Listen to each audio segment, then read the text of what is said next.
যদি সবাই ফিরে যায়, ওরে ওরে ও ভাগা সবাই ফিরে যায়, যদি গহন পথে যাওয়ার কালে কেউ ফিরে না যায়, তবে পথের কাটা তুই রক্ত মাখা চরণ তলে একলা দলরে, তুই রক্ত মাখা চরণ তলে একলা দলরে, যদি তোর ডাক শুনে কেউ না আসে তবে একলা চলো রে।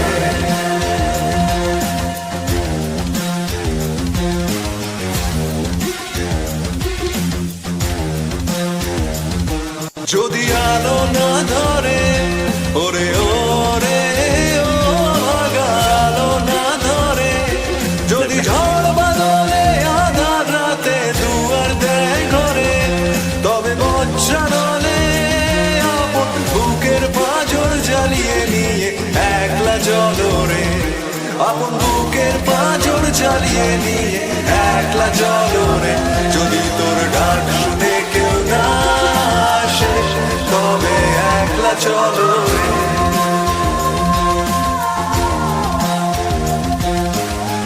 একলা চলো, একলা চলো, একলা চলো, একলা চলো রে।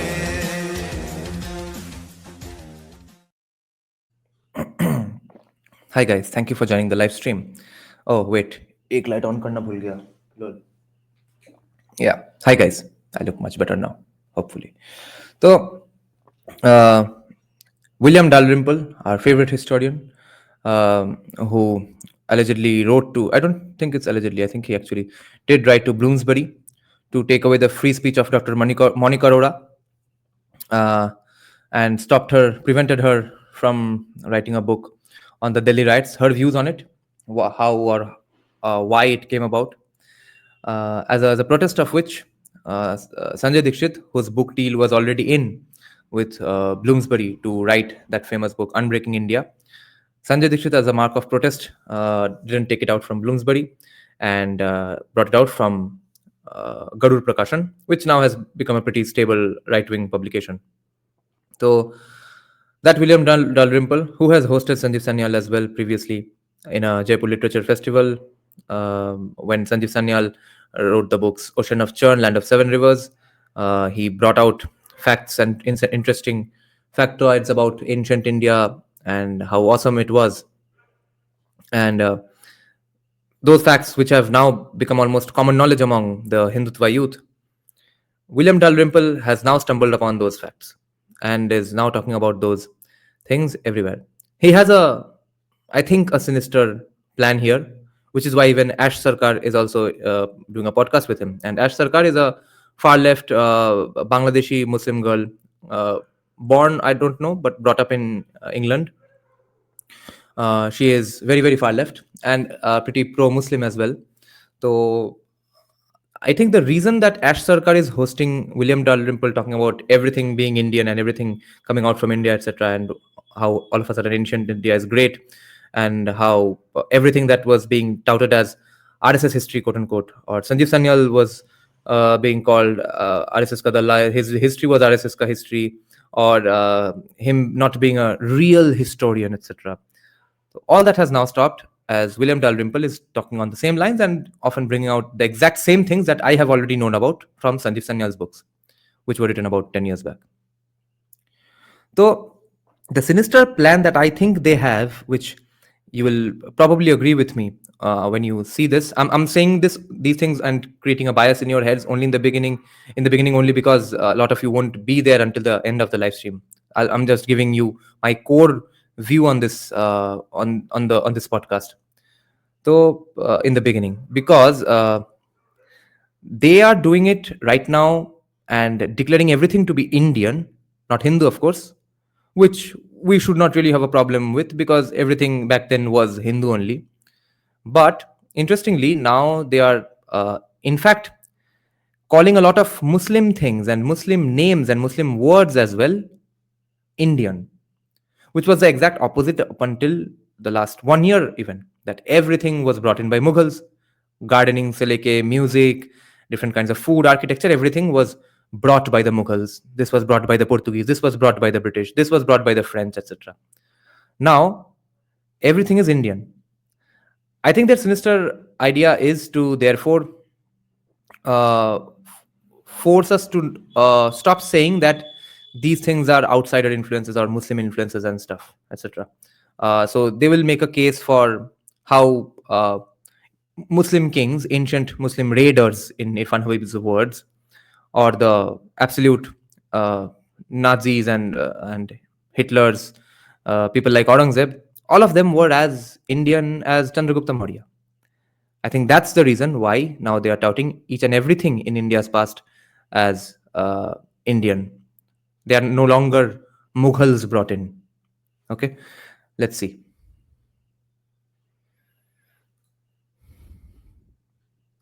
In China, powered by Chinese silks, gunpowder, and paper. At the moment, you can't move for books and exhibitions about the Silk Road, the overland trading corridor between Europe and China, powered by Chinese silks, gunpowder, and paper. But not to be too crude about it, ships are bigger than camels. They can carry a lot more stuff. And India, slap bang in the middle between China, West Asia, and Europe, was at the centre of a massive maritime trade powered by the monsoon winds. What kind of cultural and intellectual impact did India have outside of its borders? I'm joined by William Dalrymple, author of The Golden Road, to discuss how India was at the epicenter of the ancient world. We talk about the Roman appetite for pepper, goodness gracious me, and how one lucky rhinoceros stopped Genghis Khan from conquering the subcontinent. ऋषि ये कब हुआ? पहले ही appreciate किया था उन्होंने क्या, या फिर she is watching our channel secretly? Okay, William Dalrymple, thank you so much for joining us today. Thank you for having me. Great pleasure. So I had so much fun reading this book, and as I got into it, I had a lot of fun writing it, actually, including one of the nicest 6-month-long holidays of my entire life after no COVID. one ever says they had a nice time writing a book. Did you not have the pit of self-loathing? Well, the nice bit, of course, is not actually writing the book, but going off on the travel before writing the book. But it was great because I spent kind of 20 years writing the same book about the East India Company and the Mughals, 4 different books about that. And this was a complete release into what had always been basically a hobby, something I've loved but never actually specialized in. And it's also sort of connected me with when I was a kid. I used to love archaeology, and I used to spend all my teen holidays on archaeological digs. Oh, wow. And then ended up going down another rabbit hole and studying something that would have amazed my teenage self, which was the 18th century, which I thought was very boring and very late. And this is coming back to the stuff I always loved, which is archaeology, early history, the ancient world, but with this new angle to me. So what was the first seed of the idea for this book? It was while I was in Angkor Wat. In the year 1947. When I was in Angkor Wat. Wow, that's a nice way to start a story that will get some erections among Hindutwadis. Now, yes, Anand Sridhar, I'm looking forward to your theory as well. Now, Fatal is saying, isn't that lady a commie? Yes, that is the point of this live stream, that we are going to scour through their ideas and with a fine-tooth comb and wonder out loud why is a commie and formerly anti-Hindutvadi, anti-Indian ancient past historian now writing about the glories of ancient India and bringing out facts which we today in the right wing pretty much already know, directly or indirectly, because of Sanjeev Sanyal. Not everyone knows that Sanjeev Sanyal was the one who brought out these facts in public or in the mainstream, but everyone knows these things from different reels and podcasts later on, or screenshots of books and stuff. Looking at this amazing, extraordinary religious monument, which is the largest Hindu temple in the world, but it's not in India, it's in Cambodia. अरे Angkor Wat Buddhist temple नहीं है. See, एक छक्का मार के match शुरू किया है विलियम डालरिम्पल साहब ने. So, Angkor Wat is a Hindu temple. ये तो मुझे कभी पता नहीं चला until I turned a right winger in 2022 and learned the real relationship between Hinduism and Buddhism. So, what the fuck? This is exactly what I was saying in the beginning. Now they are going to declare everything Indian. And even Muslim things are Indian now. They are not Mughal influences or brought from Turkey and Kazakhstan, etc., or Fergana Valley. Now even the Angkor Wat is a Hindu temple. Ninori Singh, why do they sound so arrogant? Vedant spams our live streams, and I really like it because it drives up the algorithm. Let's see what he's saying. Ash Sarkar is a leftist, communist, pro-Islamist, Hindu-phobic bigot. Same goes for William, but he's a scholar except few like Vikram Sampath, Meenakshi Jain, Sanjeev Sanyal, etc. We don't have scholars. We don't have scholars who are not Hindutvadi but help our cause, like Irfan Habib, Declan Quigley, Sumit Guha, Doybati Roy, Nicholas B. Dirks, Janki Bakle. Yeah. And I already had my mind blown by that. And I was thinking of how would I... Oh, his mind was blown by that, you see. But if our minds are blown by that, we are just RSS Kadalla. formulate something to write, because it's so extraordinary and so unknown to us really in the West. I mean, we know the Unknown to us, people who don't read Sanjeev Sanyal. pictures, but history is completely opaque. Opaque. And while I Itna opaque कि Sanjeev Sanyal saw right through it. was there, I got a WhatsApp from someone who said, "Have you seen this?" And it was a picture of this newly discovered Buddha's head, found not in India or anywhere that you'd associate with the Buddhist world, but in Egypt. Oh, wow. In an Yes, bro, Ash Sarkar, whom I debated for a while in Twitter and gained a lot of followers.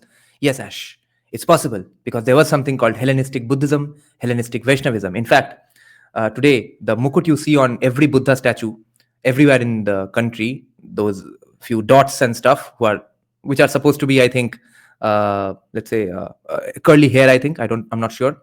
That in fact was an influence from Greek sculpture. Before Greek influences, Buddha statues did not look like that. Thank you, Mithun Raj, for contributing to West Bengal's GDP.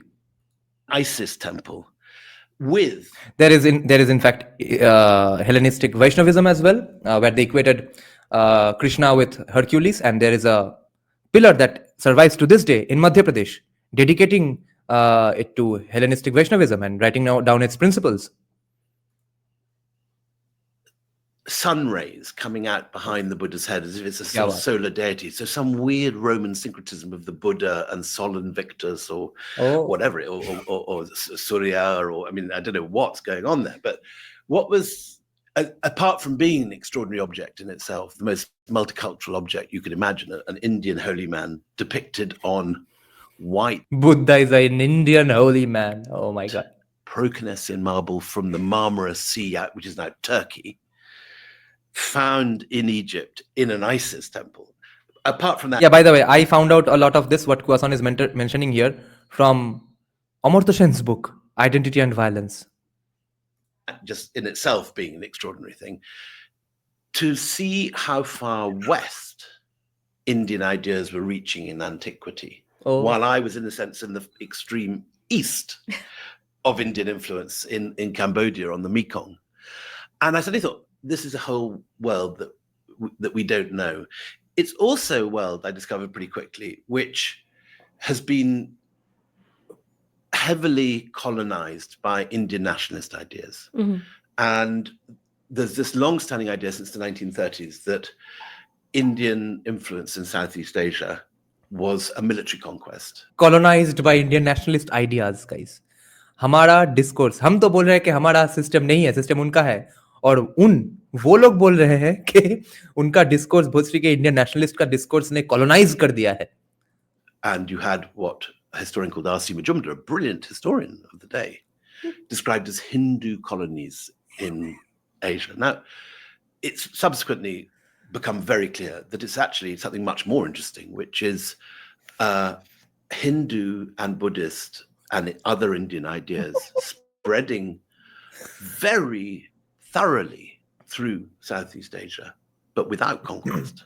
We're going to get Yeah. into that. But the first thing I Yeah. guess I want to ask you is that the title, the Golden Road, is a little bit of a misdirection because your focus is on sea lanes rather than Well, I'd say overland sea routes. roads. Sea roads. Sea roads, also described in Ocean of Churn, which is why the book is called that. It's entirely about India's maritime history. Sanjeev Sanyal at one point frothed at his mouth saying the phrase maritime history. Read about India's maritime history for about 3-4 years when Ocean of Churn came out. which is a legitimate usage. You can say sea roads. So what does this shift of focus onto seas and ships. What does that do to the prevailing view of trade between Asia and the West during this period from the kind of, was it like 5th century BC to the medieval period? So 5th century BC में India था. Wait. There was no India before 1947. There was no Hinduism before Puranas. But now 500 BC is so Indian that even Mughal things later on are Indian. What is this mathematics? This is so insane. Now, what Polymerist is saying here, of course, yes. If today you debate with a commie friend again, you have to throw William Dalrymple's book at their faces. So I'm reacting to William Dalrymple the same way as Nupur J. Sharma was reacting to Dilip Mandal. Okay, I'm just a little cautiously optimistic of William Dalrymple. I'm not even optimistic about William Dalrymple. Yeah, he is doing my bidding. Fair enough, nice. But I am going to make fun of the situation for 2 reasons. Because everything he's talking about, Sanjeev Sanyal wrote about it 10 years back. Secondly, he was friends with Sanjeev Sanyal and didn't bother to, or maybe he was researching for 10 years, hopefully. But more importantly, he wrote to Bloomsbury to take away Dr. Monica Arora's right to express her thoughts in the form of a goddamn book. And these people accuse right-wingers all over the world of book burning all the time. from the very beginning, one of the I guess things book prevention is better than book burning. that interested me most was, why do we not know this stuff? If it's Because we don't read Sandeep Sanyal. that's the easy answer. true, as I'm saying in this book, that India changed the whole face of Asia with its not just क्या बात कर रहे हैं? Okay, thank you Retrowave Universe. Also, thank you for contributing to West Bengal's GDP.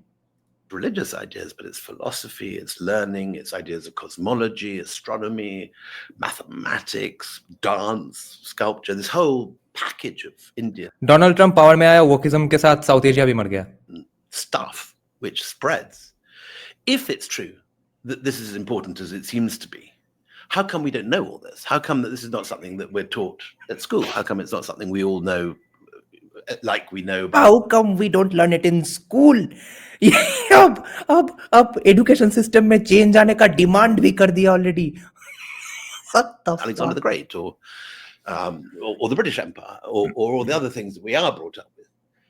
And there are a number of answers to that, I think. The first You didn't read Sandeep Sanyal. The second? is colonialism. Oh, अच्छा. We are inheritors of an educational system that has come out of a world where, as Macaulay famously put it, a single shelf of a good English library contains more of worth than the entire. अब Macaulay का criticism from William Dalrymple. क्या दिन थे? RSS ने भोसरी के William Dalrymple को भी co-opt कर दिया. ये दिन भी देखना बाकी था. Of India and Arabia. Now, we laugh at that now, but That was what my head of echoes- department told me when I asked why there wasn't more Indian literature on the course. He was like, well, is there any? Yeah, exactly. So, yes, there is a great deal, and it's extraordinary. Why didn't you advocate for Bangladeshi literature? Why didn't you advocate for Taslima Nasreen in your library? And half the world was suckled on it. Literally, half the world's population today lives in countries where Indian ideas are now or once were dominant. So the easy answer is colonialism, because the British didn't The easy answer is you didn't read Sanjeev Sanyal. But anyway, Ninar, where did you get this news?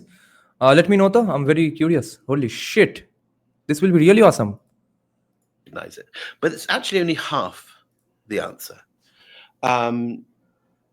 There are other reasons why we don't know this. And I think partly it's because it's been split into different stories. That the story of Buddhism is connected with this idea of the Silk Road. That's a fair term, I think, Kwasan. Brahmin Dharma, academics ka ye term hai for anyone who followed Vedas. Ved people are Brahmin Dharmics, or that's Brahminism, and everyone else is Jain or Buddhist. Spread of Hinduism into Southeast Asia is part of the story of the spread of Sanskrit.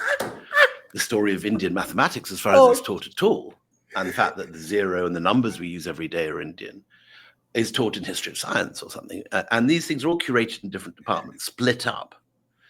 And particularly at the center of it, there is this idea which my generation got very excited by, and was a new idea, amazingly, because it's now become so mainstream, is this idea of the Silk Road. This summer in London, there is a major exhibition, which I'll be seeing this afternoon at the British Library, and another major exhibition at the British Museum about the Silk Road, which is focused on China. And these maps you see where there's this more or less horizontal road leading from Chang'an or Xi'an, the terminus of the Silk Road on the South China Sea, on the far east of China, right through what's now Uzbekistan, Kyrgyzstan, Afghanistan, Iran, Turkey, and it lands at Antioch or somewhere on the Mediterranean. Bro, I don't have a problem with British historians. I read Declan Quigley. I read Nicholas B. Dirks. I don't have a problem with Western academics. William Dalrymple is something else. I have some grudge with him. Not personal grudge, but as a reader, as a man believing in free speech, I have a grudge with him. And especially because the stuff he's talking about, you will find everything of that in Land of Seven Rivers and Ocean of Churn. But if you say using William Dalrymple is more fruitful when you are debating with a commie, because they will say Sanjeev Sanyal just is a RSS Kadalla, Modi Kadalla, etc. For those reasons, yes, of course, William Dalrymple writing these things is more beneficial. But ठीक है, ये तुम लोग करो, हमको नहीं करना है, और हमने ये पढ़ लिया है संजीव सन्याल के बुक से. And actually, that idea of the Silk Road, which is so dominant now, is not an ancient idea. Marco Polo doesn't talk about it. The Chinese don't talk about it. There is no mention of it before 1880, when a German colonial geographer called Baron von Richthofen, the grandfather of the First World War flying ace, the Red Baron, came up with this idea, the Seidenstraßen, which he put into a map of a potential colonial railway that he was planning to build from Berlin to what was then Peking. And it doesn't appear in English until 1936, when a Nazi sympathizer called Sven Hedin writes a book called The Silk Road, which comes into English. And by the 1980s, when I was a kid at university, it was beginning to be propagated. And my first book was about following Marco Polo down the Silk Road. But the Silk Road, in my opinion, does not really have any reality on the ground until the Mongols smash an enormous hole through the middle of Asia in the 13th century. Before that, and particularly in the classical period, the great age of Rome of Augustus, the aftermath of Antony Cleopatra committing suicide, is that Egypt is appropriated by Rome, colonized, which gives Egypt and Roman Empire a sea border with India, because of the monsoon winds. It only takes 2 months to sail with a sailing boat between a port on the Red Sea and a port in Kerala, or a port in Gujarat or on the Indus. I mean, this Or in Kerala. Another factoid that will probably interest you, and probably a lot of you will find out many years later when some, again, Dalrymple or Dalrymple adjacent history or historian writes about it, or you'll find it out from reels anyway, but which was again brought to the forefront in mainstream by Sanjeev Sanyal. Martanda Varma, king of Travancore, defeated the Dutch East India Company at a time when the Dutch East India Company was way, way, way more powerful than the East India Company. And after he defeated them, it wasn't until the time that Japan became powerful. In between those many years, no other Asian power ever defeated an European power. And more importantly, the more funny thing is that Martanda Varma defeated the Dutch East India Company so hard that their Navy general actually became the Navy general for Martanda Varma himself. And he's buried there in that kingdom area only today. His grave still lies there. And Sanjeev Sanyal went to visit sort of a commemorative pillar on the beaches dedicated to Martanda Varma, where people pee and stuff. No one remembers that this pillar is dedicated to that great man. one of the things which you write about, which is all of the... Sarkar is Muslim, which is what we had a banter about on Twitter. I said that, you are so much against patriarchy and you are Muslim, so why didn't you quit your Hindu surname? She said, what am I? See, she took screenshots of me and retweeted me and said that, see, they don't understand, we have to carry our father's surname. these luxuries which were entering into the Roman world, whether it's pepper or silks or rhubarb, which, by the way, completely fucking spun me out because Rhubarb and cream couldn't be more English. there is nothing more English than rhubarb and custard. And like, my husband's from Yorkshire, and this morning I was like, "Did you know that rhubarb is from India?" And he was like, "You can't have everything." It sounds like you've been in a kind of Sanjeev Bhaskar sketch. Yeah, or no, something. I'm sick of you saying that everything is Indian. Leonardo da Vinci, Yeah, there's another group who say everything is Indian. They are called RSS Kadalla. Indian. Indian. I mean, that was my grandmother. She's like Henry VIII, Indian. We had Sanjeev at the launch. Oh, really? And I had him do that. And he did a very funny. I do a podcast called the Empire Podcast, and he said it is an Indian podcast called the Umpire Podcast. I don't remember either Land of Seven Rivers or Ocean of Churn or both. And then he did his own sort of bespoke sketch for. But you've got all these Roman writers who link silk and the fact that it's so sensuous and you can see so much of a woman's body through it to this idea of, well, we're decadent and we're weak and look at us, we're kind of on the edge of depravity. The specific idea that the Roman writer you're talking about is complaining about, this is Pliny. And Pliny is a very sort of familiar figure. He's that peppery colonel, or the kind of, the kind of angry admiral propping up a bar at some. हाँ, बोल लीजिए. हमने ये Pliny का story तो हमने खुद बताया है मेरे चैनल से 2 सालों से. अब सबको जान लेने दीजिए, then I'll elaborate on it a little more. But anyway, no, let me tell you first. And those of you who are regular viewers know what I'm talking about. It's the time of Emperor Vespasian in Rome. And Pliny the Elder is complaining about a trade deficit with India. कि भोसरी वाले हमारे से तो कुछ product खरीदते है नहीं, और इंडियन प्रोडक्ट्स रोम में इतना पॉपुलर हो गया है, हमारे महिलाएं, हमारे यूथ, सब के सब सारे सिर्फ इंडियन प्रोडक्ट्स खरीदते जा रहे हैं. हम इतना रोमन कॉइन कहाँ से लाए, हमारा तो ट्रेजरी खत्म हो रहा है. तो emperor वेस्पेसियन does a bit of tariffs and let's say decreases trade with India. And there are and then Roman coins are less in circulation, so Indian traders mint their own fake Roman coins. So today when we find Roman coins here and there archaeologically, we also find fake Roman coins. Pub by the sea. Oh, we've gone soft. Yeah, and he says, why do you need all this black stuff on your food? What is this pepper that people? This is Pliny complaining about trade deficit. Now, the young now put on their food, and as you said, why would we pay a fortune to bring a see-through material so that these decadent Roman matrons can show off their bodies in parties? Gemstones, we don't need them. And so he's sort of बोल रहा है कि ये Indian influence, ये Indian style capitalism रोम में हमको नहीं चाहिए. तो ये क्या है, ट्रांसपेरेंट सिल्क विल, उससे बाहर से तुम्हारा बूब्स दिखेगा, ऐसे कपड़े पहनते हैं थोड़ी. क्या ये कॉन्वर्सेशन है. देखो, isn't it so similar today, except we are on the poorer side. His argument is that the entire wealth of the Roman world, as he says, India is a drain for all the precious metals of the world, which is a very nice sort of reverse of obviously the 18th and 19th century thing when the West drains the West. हाँ भाई, एक चोरी करके, एक business करके, ये same नहीं है मार्क्सिस्ट भाईजान. Wealth of India into British pockets, into all those national trust houses that now have Indian treasures inside them, like Powis Castle. Mm.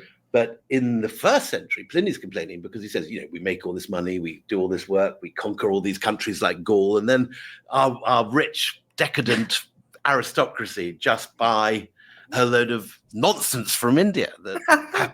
हमारा एलीट काहे इतना अमेरिकन चीजें खरीदते हैं, ये इतने एलिटिस्ट है, ये लोग इंडियन काहे नहीं खरीदते हैं. That's the conversation. That's the Gandhian socialist conversation we have today. That was what Pliny was doing for Rome back then. Cotton, silks, gemstones, something called nard, which was the basis for Roman perfume, which comes from the Himalayas. I don't know whether you know your Christian Gospels, but in the Gospel of Matthew, there's a scene where Martha massages Christ's feet with nard. And all the other disciples complain, saying that we could have just sold this and given it to the money to the poor, and you're wasting it on him. And this is a measure of how expensive this stuff is. And recently, a papyrus has turned up, which has excited all the economic historians because it contains a detailed invoice for one consignment of goods. It's a very modern document. It's exactly what you take out if you were shipping carpets from India to Bradford today or something. And it has, in a sense, one column saying what's inside the container, another saying its value, and a third column saying the customs take that's going to have to be paid at the border for each one of these things. So it's ivory, nard, pepper, cotton, and silk.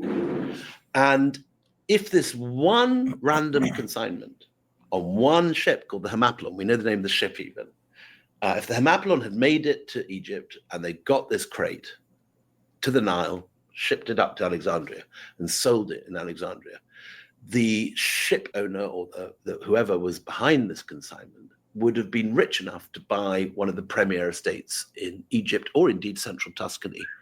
And By the way, did you know? I think this point reminded me of what I'm going to talk about. So you will see in many movies about ancient Rome and ancient Middle East and stuff. Anyone who is persecuted, they will say, "Okay, let's just run away to the east." All of that means India, by the way. Okay, and Sanjeev Sanyal points out in either Land of Seven Rivers or Ocean of Churn, I don't remember, that even Cleopatra, right? Yeah. So she was murdered along with her son, but she was murdered first and her son was murdered later on.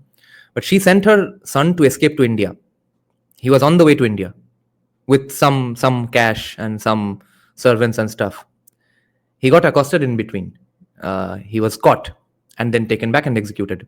If he had just managed to escape, we would have another group of refugees happily living here ever and after. Cleopatra's son just barely managed to not escape to India. Have enough money to join the Senate. So it was clearly a highly risky enterprise to go over the seas. There's pirates, there's shipwrecks, there's all manner of things that can go very badly wrong. You have to borrow money to buy this stuff in the first place. But if you get it back to Rome or to Alexandria, you are in, you're the Elon Musk of Alexandria. You're and if you do it twice, then you can buy up half of Rome. What was Indian seafaring technology like at this time? Because this is me trying to remember from my Mike Duncan History of Rome podcast, which is where I get all of my information from, which is the Romans basically... I like the ancients. Yeah, about the ancients, and also about everything. From my understanding, the Romans reverse engineer, basically. Is it a Phoenician ship? They reverse engineer. Very good, Ash. Very good. Yes, I did English literature, so I only know about the Phoenicians from T.S. Eliot. So reverse engineer a Phoenician ship, and that's kind of how they end up with decent enough seafaring technology to take over the Mediterranean. How does India? I don't remember SGI. I think she was forced to commit suicide. I think she probably didn't even know that her son in the end could not escape to India. I think she died knowing that he was successful in running away to India. She committed suicide. After that, her son got caught and then was executed. Is seafaring technology match up? Is it that they've got all this stuff, so they don't need to be that good at seafaring technology? The ships will come to them, or did they have decent enough seafaring technology that they could then expand southeast? So there's two answers to that. One is that clearly Indians were very proud of their seafaring technology. We have pictures of Indian boats in the Ajanta caves and on coins. But the reality is that unlike quite a lot of other places like Singapore and that, which anyone who has followed Sanjeev Sanyal for more than 4 years or 3 years knows that this is what Sanjeev Sanyal has been saying for about 10 years, right? Have invested money in marine archaeology, which is quite a sort of rich man's game. You have to have a sub and go down and lift this stuff up. And to be honest, the ASI, the Archaeological Survey of India, has simply not put the money in to bring the shipwrecks that we know are there. What the fuck? Now he's even saying that why isn't our archaeological department finding out these ancient treasures, not treasures metaphorically even? Why isn't our syllabus changing? Why isn't Indian government pursuing these ancient history pasts of India? And why don't we know this in our textbooks? Up and examine them. So there's a lot we don't know about ancient Indian seafaring technology. But what we do know is that India had an incredible gift just by its position, geography, and meteorology. Now, that gift is the fact that the Tibetan plateau ices over every winter and cold winds rake in. Then it thaws in the spring and summer, and hot winds blow out.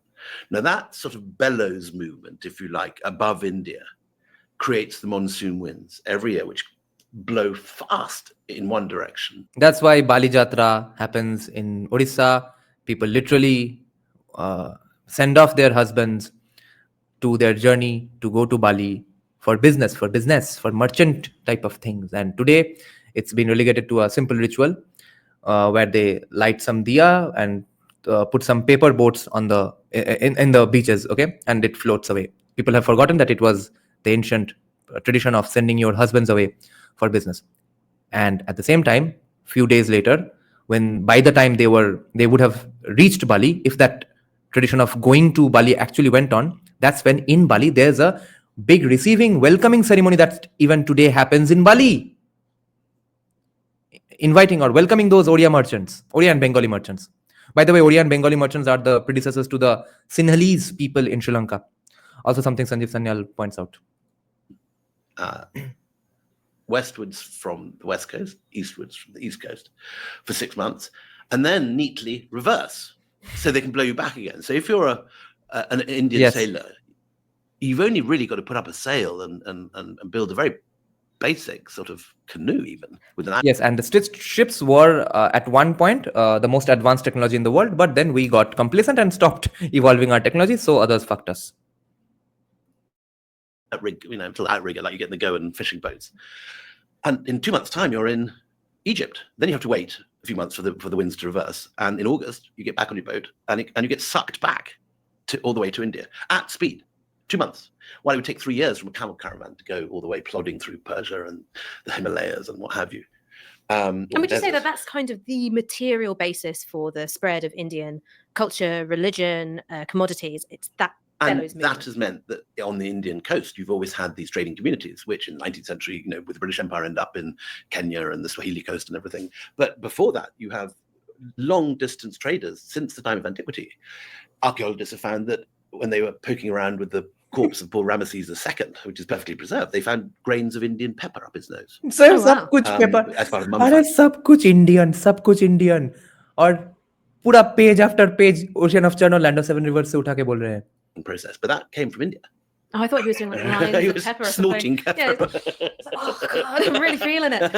I mean, for this time period that you're talking about in this book, how much sense does it make to talk about India at all? Because you've got multiple kingdoms, multiple languages. Is there a sense amongst people living on the subcontinent that they're part of something bigger, or was there a sense of what their identity was, what the polity was, limited to the boundaries of that kingdom? Very important question, and there are very clear answers to, because it's something that's much discussed. India, unlike China, which for most of its history, remarkably, is a centralized state with a civil service that operates over the entire width of, not quite modern China, but certainly the India central libertarian Han heartlands. Minarchist tha. India, in contrast, is, with rare exceptions, as you say, a fractured multiplicity of different kingdoms. There are brief moments during the Mauryans under Ashoka. अच्छा, decentralize के लिए गाली phrase ढूंढ लिया, ठीक है. Again under Chandragupta and the Guptas, again under the Delhi Sultanate, and once again finally under the Mughals. तो भाई आज से हमको ये याद रखना है कि decentralization का एक और नाम है fractured kingdoms. A lot of India is united, but it's moments. In general, it's disunited. And when the famous Chinese monk Xuanzang comes over, he... अरे हर साल इसका एक अलग उच्चारण सुनता हूं मैं. हम जब छोटे थे तब तो पता था कि ह्यूएन सैंग, फिर पता चला वन जैंग, अब तो इसने क्या शेजवान चिकन ऐसा कुछ बोल दिया, और फिर फाहियन हमको पता था. फिर जब मैं संजीव सन्याल वगैरह पढ़ के अर्थशास्त्र खरीद लिया, उसके बाद मैं फाहियन का खुद का बुक भी खरीदने वाला था. It was too fucking costly. वहां पे मैंने स्पेलिंग पढ़ा कि FAXIAN, फाशियान और Fahien. According to his rights, enters India at Jalalabad, which is now in Afghanistan. And he says, I'm entering India, a region of 70 countries. Oh. So he regards it as a very clearly defined region, not as a political unit, but as a region. And from the time of Alexander the Great, he arrives in what's now Pakistan, and he meets all these holy men in Taxila. They sound actually like Jains rather than Hindus because they're naked, which sounds like a Digambara Jain. But whatever. Yes, Hindu sadhus are not never naked, right? Do you all know Alexander actually took back one Hindu sadhu to advise him on philosophy and stuff? Bichara died on the way in somewhere in Middle East, and he asked to be cremated there only. Whatever they were. The Greeks call them gymnosophists, which doesn't help us understand much more in modern. By the way, do you all know the insane conversations that those naked sadhus had with Alexander? There were interesting questions that Alexander asked, and they gave really, really witty answers. I'll see if I can find that. We have discussed that from our live stream about 1 or 2 years back. I think more than 2 years back. I'll see if I can find that once more. Do you all know about this? Terms, but whoever these holy men were, they give a very clear definition of India, which is one that the British get given 1,000 years later or 2,000 years later. That India is bounded on one side by the Indus, on the other side by the Ganges, and on the third, on the south side by the sea. And that's in the Mahabharata as the extent of the lands of Bharata. So that definition of the geographical spread of India from Indus to Ganges, from Ganges to the Kanyakumari and back again is pretty consistent. And there's a very clear image of India as a united holy land, but it's very rarely one political unit. And so, I mean, like, forgive me for being really Eurocentric, because when I, in my head, thought about Alexander the Great reaching India, the story that you're always told is that it's like summiting Everest, right? Like, look how far this guy went. And you don't really think, well, what was that encounter like? So when Alexander the Great encounters India and Indians for the first time, does he think that he's encountering barbarians? Does he think of it as like a lesser culture than, you know, the Hellenic one he's coming from? Well, Arey bhai, it's not like they had never heard of India. Whether it's lesser or greater, I mean, the Greeks, as you know, as mass conquerors, always regarded everyone else as barbaroi, as barbarians. You kind of have to in order to conquer them. But that doesn't, in a sense, but they also regarded the China, they also regarded the Persians as barbarians. So that's not it's not like they're actually saying these guys are just sort of woolly savages. It just mean they're different. No, the Alexander, we have a very clear set of images of what India was like for the Macedonians, and they are amazed principally by its wealth. It's a very rich land, they say, which is why it's so frustrating for Alexander when his soldiers then say, we want to go home. They fight the one battle against Porus on the Jhelum in the Punjab. And they then say, right, that's it. We're off back home. We've had enough. Okay, here I must wake up my Protapaditya and Rantak Pakho homies. I think they know about it these days, but a lot of non-Bengalis don't know. There was a significant and gigantic, insanely powerful, with an elite military force called the Gongaridai Empire in Bengal. And their elite special forces were feared all over India. And they had an insane amounts of elephants in their cavalry. So hearing the news about that empire, there, among other reasons, their soldiers said, fuck this, bro, we are going back to our home, okay? And plus, they were very, very sick. Everyone had jaundice and typhoid and stuff. They couldn't handle so much rains. At one point, they met monkeys and they thought those are humans. They were so unracist that they thought, okay, these can be humans as well. They tried to negotiate with them and then realized that they are basically animals. And but elephants made them fear Indians a lot. And then on the way back home, they lost their way. I think Sanjeev Sanyal pointed this out as well, that they were tracing down some river up on the Gujarat coast, and they thought the flora and fauna is same as Nile. So they thought, okay, we are on the way. We have almost reached Nile now. And then they reach the sea at Run of Kutch, and they have to go back and stuff. And Alexander is aware, and he sits down and weeps because he realizes that the richest conquests are still ahead, and he's never going to make them. So from that period, there has always been there lodged in the European mind that this is a very, very rich country. I mean, you have as a consequence of Alexander the Great reaching India, you've got Sikandar being an Indian name. Yeah, this is what I was talking about, guys. Sikandar ab Indian naam hai. No more are we living in the days of Mughals brought this and Mughals brought that. Ab Sikandar Indian hai. South Asian bhi nahi hai. Sikandar Indian hai. Holy fuck. Which is, again, to go back to the Sanjeev Bhaskar sketch, it's like Alexander the Great, Indian. I mean, what from the Indian side, what did they think they were encountering when they're encountering the Greeks? Well, that's the great joke, is that there's no record of the Greeks at all in Indian sources. It's partly because there are very few ancient Indian sources from that period, but it is significant that in the Mahabharata or something, there's not a single reference. You do get later inscriptions from the Buddhist period talking about Yavanas, and there are Tamil poems about Yavana mercenaries and Yavana merchants, and there are inscriptions about Yavanas.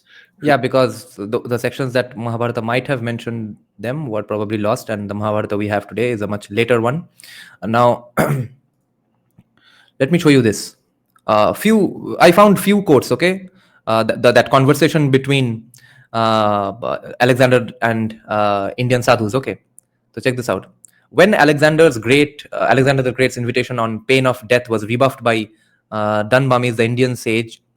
Oh, Dandamis was the sort of Greekified name of that guy. Okay, just like they do with everything. Okay, like Chandragupta became Sendrakotas, Roxana, his Afghani wife, became Roxanne, and then allegedly we called him Alakashendra that way.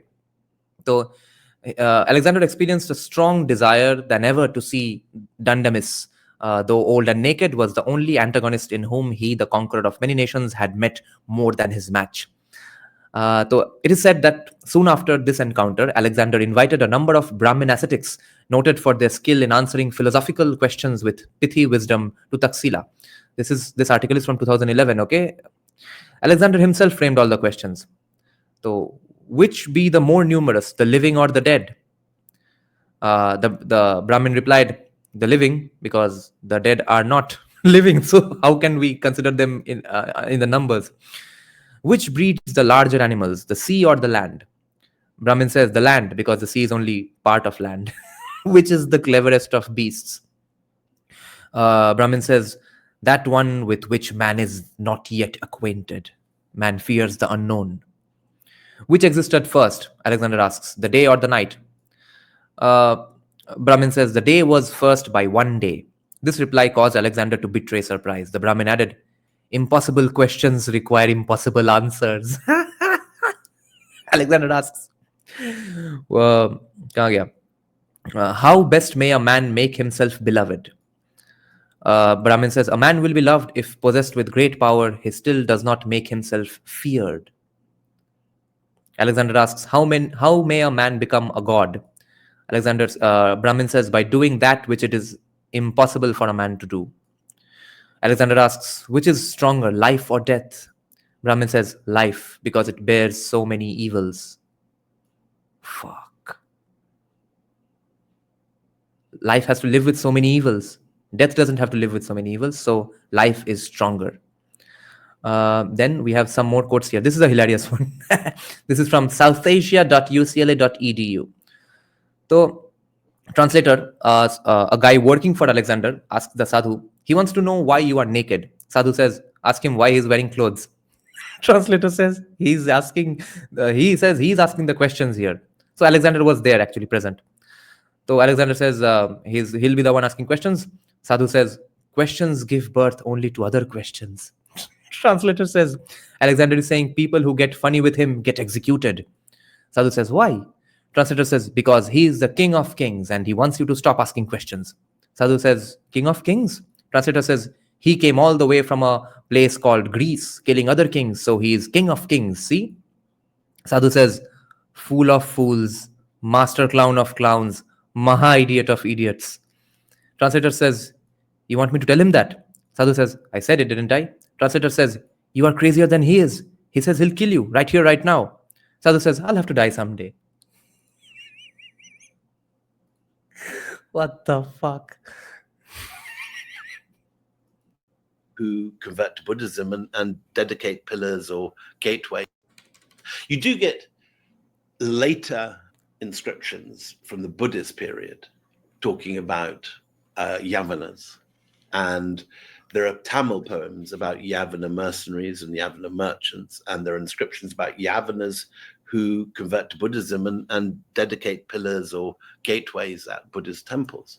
But there's no sense of reverse excitement, if you said. It isn't like we've suddenly encountered the Europeans. Yippee!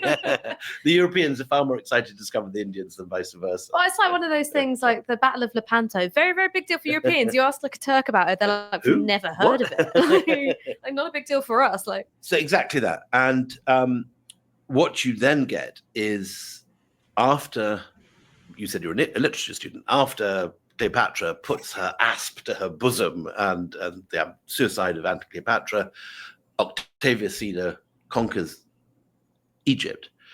Within a generation, a geographer from Alexandria Yeah. Dandamis's actual name was Dandapani.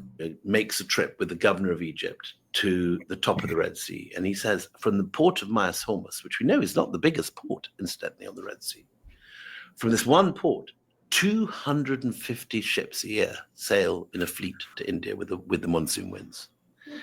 And so if you then add the other big port, Berenike, to that, then we're talking 500 cargo ships a year going backwards and forwards with these winds. And what would the equivalent be in camels, right? To compare the overland to the sea route, like one ship, how many camels would that be for a caravan? Oh, I mean, sort of, 3,000, 5,000. I can't give you the exact Your figure, ship to but camel yeah. conversion chart in your head. We need a firm app for this to sort out our conversion rates. But camels obviously can only carry their saddlebags can fill, and a big seagoing ship of the Roman sort, and particularly the ones in Berenike, we know from the births, are called elephantine ships because they were made to transport elephants, which is one of the other imports.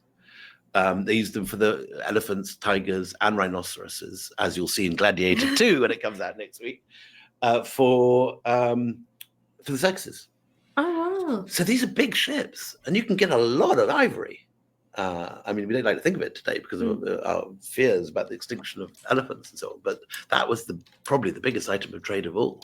I mean, I really want to talk about the spread of Buddhism.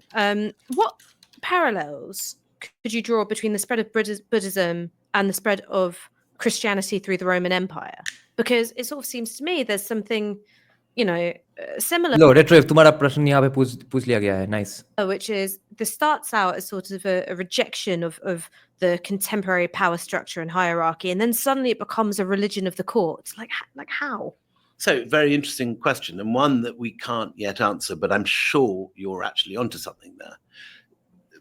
You get Buddhist monasticism from about 150 BC, and there are surviving monasteries, Bhaja outside Pune, Karla, which are excavations into the rock of these enormous halls from this very, very early period. And that spreads up to what's now Pakistan, Afghanistan, into Central Asia. It spreads to the edge of Persia. Now, as we रुको, वेदांश को हम उत्तर दे ही देते हैं. तो वेदांश, जिस topic पे तुम बात कर रहे हो, वो जो वर्ड है, वो चीज का, वो हम यहाँ बोलने से ही शायद डिमोनेटाइजेशन खा जाएंगे हम. तो I am skeptic a little on these things. Who knows if she's getting some cut money or not. It's best to be skeptic, but yeah, it's. But why specifically Mahakumbh, and why specifically for young girls? What's that thing about? What specific disease? It seems a bit too outlandish. Let this come out a little more. No. You've got large numbers of Indians turning up on the Red Sea ports as sailors, as there was no India back then. As warriors coming for a trip, coming to see another world. We got a huge amount of material in the excavations that have turned up from these Red Sea ports. Then, is it a coincidence that Christian monasticism begins where? On the shores of the Red Sea. St. Anthony of Egypt lived on the Red Sea, as did St. Paul the Hermit, the first two Christian monks. Okay, now we're getting close to Christianity, Indian. Sanjay Bhaskar was right all along. So, I mean, that's an interesting thought. Which one is reviewer ticked me off actually for saying that I make the joke of Sanjay Bhaskar at the Indian, saying Leonardo da Vinci Indian, and then by the end, I'm more or less saying universities Indian and everything else. I mean, like at that time, did Indian rulers consider the spread of Buddhism to be something akin to the spread of soft power? Did they go, this is... The creepy thing is that with what calm and ease and casualness, at least Ash Sarkar is going on saying Indian kings, Indian past, Indian history, because like 2 minutes back, until 2 minutes back, these people were saying India didn't exist back then. It's all South Asia. अब सब कुछ हर प्रश्न में India India India India बोलते फिर रहा है. It's actually in our interests that so many people are converting in, far-flung corners of our world, in Southeast Asia, China, Japan. We don't have anything like that, and I don't think that's how it worked. What we have is people doing well for themselves by traveling. So if you're a merchant, the first thing you do is trade with Rome. That goes high. In sometime in the 5th century, Rome goes down. What does Attila the Hun demand, incidentally, as ransom from Rome? £10,000 of Indian pepper. He doesn't ask for Chinese silk. He asks for £10,000 as the most valuable sort of thing he can ask from the city.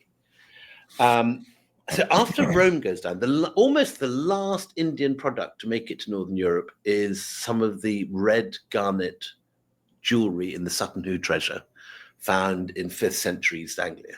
And those contain red garnets from Rajasthan. Oh, wow. And that's kind of the last shipment to reach our shores for 1,000 years. The little bits may make it eventually via Baghdad or other Vikings or something, but the regular export of, for example, Roman Indian pepper, which reaches Hadrian's Wall on a regular basis, that ends by the 5th century. So there's an economic crisis in 500 AD तक ये सब बंद Postgre के. तो Throwaway is pointing out that Manusmriti bans seafaring. Yeah, because see, first of all, Manusmriti has shlokas from different time periods. Okay, vastly, insanely, hilariously illogical contradictions are there in the Manusmriti.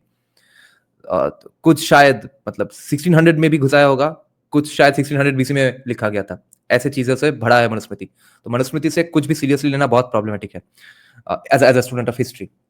But so the sections on banning seafaring, I think, as not that Abhijit Chavra is some sort of single biggest authority on history, but on this I agree with him that those sections were probably written after the Muslim invasions, and they saw that you go away leaving your family behind, being a merchant, you come back and your entire family is gone, your village is gone, etc. For those sorts of destructions, they might have said that no, don't leave your home, because Brahmins, temples, they were the beneficiaries of these merchants as well. क्योंकि भाई more circulation of wealth, interest payments तो मंदिरों को ही जा रहा था. उनको क्या पड़ी थी अचानक से ट्रेडिंग बंद करने की. तो वहीं से शायद प्रेशर में आके वो गांधीयन सोशलिज्म जैसा वेस्टर्न स्टाइल कैपिटलिज्म ये सब चुतिया आइडियाज उनके दिमाग में आ गया. But I think it was because of Muslim invasions. I don't see any other reason why the fuck they would do it. India, because they're not getting the gold that these get. So they have the Tamil merchant guilds who are getting their act together by this stage and have their own military. They even have their own assassins to track down anyone that kills their members. It's a great, rather sinister idea, like Game of Thrones. Netflix commission that. I want to see the... So now we have Ash Sarkar demanding a Netflix documentary on the stuff Sanjeev Sanyal wrote 10 years back. ये क्या? What am I? अरे भाई मुझको थोड़ा धीरे बात करना पड़ेगा. I'm getting too excited in the middle of the night. What am I supposed to react to this? What the fuck is going on here? ये हम बोलते तो चूतिया अगर बन भी जाता तो भोसरी वाले बोलते कि नेटफ्लिक्स अब मोदी का गोदी मीडिया बन गया. नेटफ्लिक्स आरएसएस का हिस्ट्री बना रहा है. आरएसएस के हिस्ट्री पे पिक्चरें हो रहा है. देखो, this is not the India I grew up in. What the fuck? Tamil assassins. The Tamil, can you imagine them? There is one bonkers film where Ashwarya Rai turns up teaching martial arts on Hadrian's Wall at this period, incidentally, but well worth looking up. But anyway, back to. So do they turn southeast? They turn east, exactly, and so you begin to get in Indian texts like the Ramayana in their final form and the Mahabharata references to Savarna Bhumi. Savarna Bhumi is Southeast Asia. That whole Sanjeev Sanyal ki jai ho. Landmass is the lands of gold, and particularly before he says this, let me point out, I don't know if he says this as well, Singapore is basically Singapura for lions and stuff. You have a reference in the Ramayana where Sugriva, the monkey king, says to Hanuman, you must go to Savarnadvipa, the island of gold, which is probably Sarawak, which had gold mines. And so you start finding little Tamil gold workers' tools with Tamil inscriptions from about the 5th and 6th century. Just Goddank. this is unfair.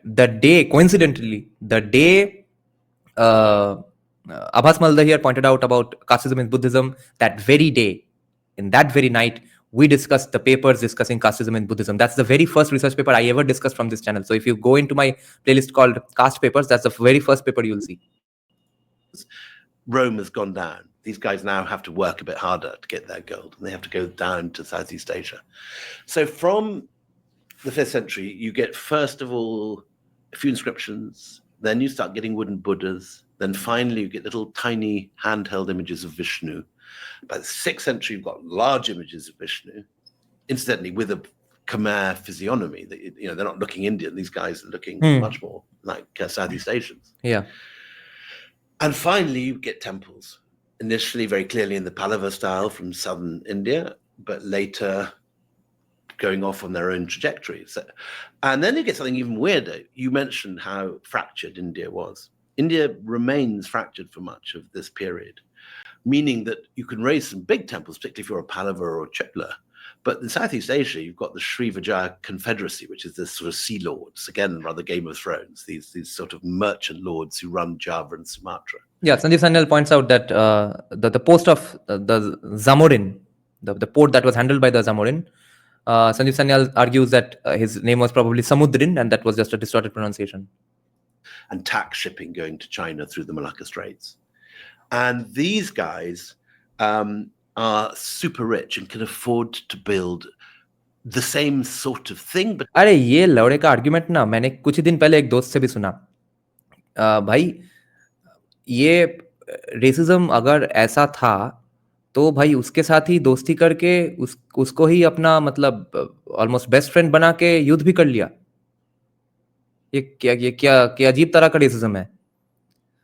और वैसे भी Ravana himself was not from Sri Lanka. Sri Lanka was his administrative unit. He was a fair-skinned Brahmin king from the Noida area. But on a bigger scale. So first you get Borobudur, which is the largest Buddhist monument in the world and the most sophisticated Buddhist monument in the world, built in the 9th century. Then finally, and most famously, you get Angkor Wat in the 12th century, which is about 10 times the size of any of the Chola temples. It's 4 times the size even of the Vatican City. And that's just the area within the moat. So you said that there was a prevailing theory that Indian expansion, or the expansion of its sphere of influence into Southeast Asia, that initially everyone thought it was military and it was violent. And then what you're arguing is that, well, actually it wasn't. Of course, then you've got the Chola invasions in the 11th century, I think. So what happened? So that, just to qualify that. So what you're getting is armed trade. Okay. So you've got the merchant guilds who clearly got their own warriors traveling with them. Because if you're armed trade. So you see, just like today, private businesses hiring retired Navy SEALs, retired Special Forces people from all over from all countries, retired SAS guys, retired Australian SAS guys, retired Green Berets.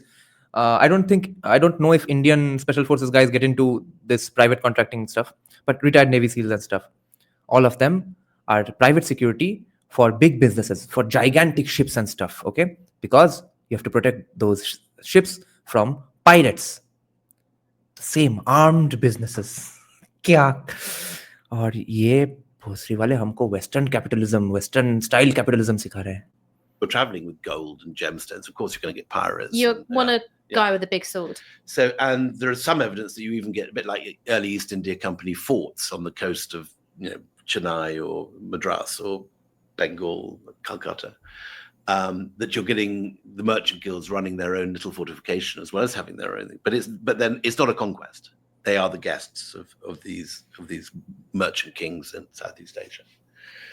And in due course, you get the Cholas. Historians are divided on this, and there are nationalist Indian historians who would call it what you just called it, an invasion. Most historians opt for the slightly more neutral raids. Okay, raids. So the Cholas, who are these. हाँ भाई, race का obsession तो तब होगा ना जब तुम्हारे Kings all of a sudden 500, 600, 700, 800, 200 सालों, मतलब ब्रिटिश तो 200 सालों से थे ही, but all the Muslim kings were also pretty fair skinned. तब अगर 800 years ऑलमोस्ट का एक कंडीशनिंग हो जाए कि तुम देखते ही रहो कि fair skin people are always in power, तो थोड़ा बहुत सोसाइटी में एवोल्यूशन होता है, तब से जाके फेयर स्किन के लिए एक ऑब्सेशन बनता है, उसके पहले ये था ही नहीं. Or social mores change when society changes, when different invasions happen. Like Sanjeev Sanyal points out, in Valmiki's Ramayan, Jayanta the crow sits on Masita's breast. I've heard that in Tulsidasa's Ramcharitmanas, it's said that Jayanta the crow sits on Masita's feet, because by then breasts have a different meaning. उसके बाद तुम breast waste नहीं बोल सकते, mention ही नहीं कर सकते, उसका सिर्फ सेक्सुअल कॉनोटेशन बन गया है तब तक, क्योंकि वो कब लिखा गया है. Extraordinary, very brilliant rulers of Tamil Nadu conquer Sri Lanka, burning, incidentally, a lot of the Buddhist monuments there, such as Anuradhapura, seizing their jewels, and we have this in the Sri Lankan chronicles, bewail this looting. And then there's one inscription on the big temple in Tanjore, which says that the great king Rajendra Chola sent a war fleet out to Savarnabhumi and attacked this place, that place. And there's a list of about 15 ports that he's meant to have attacked and brought back loot. There's one or two references to a viceroy, but the general scholarly opinion, because these guys are still sending ambassadors out to China only 2 or 3 years later, which is implying that it's not over. They may have lost, may have had their city looted or something, but certainly it sounds more like a raid than a conquest. So, with that one exception, where you've definitely got a military expedition, people putting horses into boats and jumping off a boat with their swords waving and spears flying, and archers and all the rest of it. With that one exception of the Cholas for 1016, 1025. Almost all Indian contact with Southeast Asia is peaceful. And you get the first merchants, and then, very important, you get the... I'm about to tell you why it was not peaceful in that one instance. Brahmins. Why do the kings of Southeast Asia want Brahmins? Because they offer not only a link with the gods, you're not just the local strongman, you're Mahendra Varma, so you are protected by Mahendra, or Surya Varma, protected by the sun god Surya. What's the mountain? Mahendra Parvat in Cambodia, right? Also, these guys are literate, so they bring the Pallava script, they do administration. Why do the Brahmins come? Because they get paid, given the states, and given princesses, which is a pretty good package as far as the Brahmins are concerned. So you get something for everyone. The merchants get their trade, the Brahmins get jobs and wives, the Southeast Asian rulers get administration by experts. So why wasn't it more military? Was it just that there was an easier and more mutually beneficial deal available? Or was it that it would have been actually quite difficult to preserve your lines of supply and stuff when you've got a sea invasion? Well, it's not, as sometimes Indian nationalists like to imagine, because Indian religion is terribly peaceful, because unlike, again, the imagined ancient India of peace and prosperity, there's extreme violence in Indian history. If you read the battles of the Pallavas and the Chalukyas, they're constantly wasting each other's cities and raping each other's women and destroying holy temples. And this is going on very energetically. And there are many inscriptions. अच्छा, तो ये थोड़ा ज़्यादा ही बोल दिए, exaggerate कर दिए. और डिस्ट्रक्शन ऑफ टेम्पल्स जो था, वो तो था कि नहीं, हम इस भगवान के पूजा और बेहतर तरीके से करेंगे, तो आइडल उठा के अपने जगह फिर बिठा देते थे. That's this. And equally, both the Pallavas and the Cholas conquer Sri Lanka very violently and take the goodies from there. I suppose it's not an easy thing to do a military expedition to Southeast Asia. And really hard to invade islands. Yeah, it's quite hard.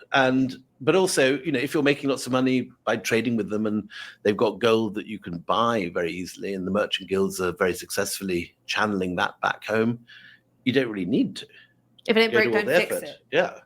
What stops the expansion of the Indosphere, as you call it? Why does it stop? So there's one other major thing before we do the decline. I can find the post. Numbers.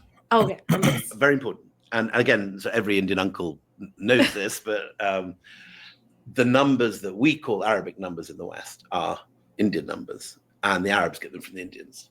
We get them from the Arabs, which is why we call them Arabic numbers, but their place of origin is India. So you see, the British or the Europeans get their numbers from Arabia, so they call it Arabic numbers. Arabians didn't get it from Arabia. And at a time when in Europe you're still getting long multiplication with MCVVXV1 times MCVVV1. Toss my head in just thinking about it. The Indians have got 10 symbols, one of which is 0, which makes it all much easier. And they've got decimal place value and tens, 100,000, tens of thousands, and all this sort of stuff. And those ideas spread first to the Arab world. By a stroke of luck, the first viziers in Baghdad are former Buddhists who are Sanskrit literate and know all this stuff. And these guys, they're a family called the Barmakids, send a mission to Sind, and in 776, the Sind Raja, who wants peace with this enormous, very fierce empire. Yes, I came to know about this from Amartya Sen's book, Identity and Violence. Sends the works of Brahmagupta, who's this early Indian mathematician. Indian. It seems to be a sort of compilation of 2 of his books, which the Arabs और 10 साल बाद ये लोग इस सब कुछ को हिंदू भी बोलने लगेंगे. call the Sind Hind. And this becomes the basis for Islamic maths and astronomy. It's simplified and clarified by a genius called Al-Khwarizmi. Al-Khwarizmi is from what is now northern Uzbekistan. And he writes a book which has a long, unwieldy title of the Book of Indian Mathematics According to Completion and Balancing. Now, that's too much of a mouthful in any language. Sounds like a real page turner. and so it gets known very widely as Al-Jabr, from which we get the word algebra. And his name, Al-Khwarizmi, the man from Khwarazm, which is Khiva, northern Uzbekistan, becomes the basis, Al-Khwarizmi becomes the basis for our word algorithm. God damn it. So there is. Arey, RSS ke dalle. Do you think we should identify these people by caste? Not Islamic math, Arabic math, what the The ultimate Sanjeev Bhaskar Oh my God, it bullseye. really is. Algorithm, Indian, Algorithms, algebra, Indian. Oh my God.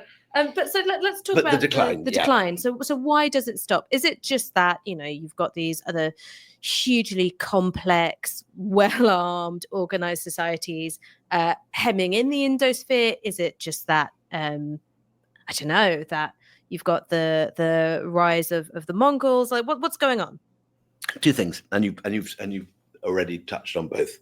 So the first thing is in the 1100s, you get a bunch of Turks, and the inscriptions specifically call them Turushka, or occasionally Lord of the Horses. And these guys are new converts to Islam, pretty rough bunch of nomads, still tough, use horse archers. And they first overwhelm the Punjab, capture Lahore, and then they captured Delhi in 1192. And so you're getting an invasion of a bunch And then they of fuck things up. quite rough people who've got no interest at all in speaking Sanskrit, like the earlier generations had longed to do. And Sanskrit by this stage has spread all the way from Kandahar in Afghanistan Wow. through Oh, acha. And Kandahar, also known as Gandhar. to sort of Bali and Java and Indonesia. These guys are not interested in that. And then you get a second blow a generation later when the Mongols don't conquer India, but conquer everywhere else in Asia. And so you get But they get really far down, like into Burma, kind of. there's one little raid into Burma, There's Abhijit Chavra's argument that they were polytheists, so they didn't want to fuck with India. but the Khaljis, who are the Delhi sultans, successfully fend off the Mongols, including an extraordinary moment when the Mongols come and invade Delhi. And actually the Tughlaqs let loose the sluices of this hydraulic system that they developed, and the Mongols are swept away in a sort of tidal wave. It's very impressive. Wow. I thought ditches. I thought like horses versus ditches. Dig a good A lot ditch. of all that. And then there's this other moment, according to one source, when Genghis himself, who would have been obviously the big mother of all disasters, he comes through the Punjab and he sees a rhinoceros and he thinks it's some sort of devil. and turns away and instead destroys Poland in the end. Thank God for that rhino. But for that rhino. Really did India a solid. But the result of all this is twofold. One, you've got a hostile border now between India and the Mongol Empire, which stops traders passing over it. So what had been a very porous route for Indian monks and holy men going backwards and forwards to the northern half of the Indosphere is now cut. The second thing that happens is that a lot of the highly educated scholars and writers and teachers who had been living in what was the great caravan cities of Balkh and Merv and all these wonderful places in Central Asia, a lot of them flee to Delhi. And Persian becomes the language of government, not just initially in Delhi, but also eventually in the next 200 years, the rest of India, including Hindu India. It's the diplomatic language, it's Persian. So it isn't that the Sanskrit world disappears. It's never disappeared. It's still there now. But it's subsumed beneath a second layer, like sediment falling down to the sea. And then, of course, later on, you get the English, the East India Company, and there's a third layer. And you can look in this a variety of ways. If you're a Hindu nationalist like Narendra Modi, you can look at it and say 1,000 years of slavery. I, as an outsider, and I, in a sense, don't have a dog in this race. I'm coming. If you don't have a dog in this race, then why did you write to Bloomsbury to not publish Dr. Monica Arora's book? From Scotland. To me, it's the richness of Indian society that you've got all this amazing Sanskrit stuff, all this amazing Taj Mahal and Mughal miniatures above that. And finally, you've got all these amazing people who can like Salman Rushdie, who can write English better than English, Warranties Roy. So it's a very rich layer cake. But as we know, the Indian nationalists have made a great deal of political capital saying that this is slavery, which I don't think is historically accurate, though it's certainly true that the initial invasions of the Turks in the 12th century was accompanied by temple destruction and a lot of iconoclasm. When you go around something like Madhya Pradesh today, and a lot of the early temples just have their faces smashed in of all the idols and so on. So there is A moment of dramatic pause. Let's enjoy a dramatic pause here.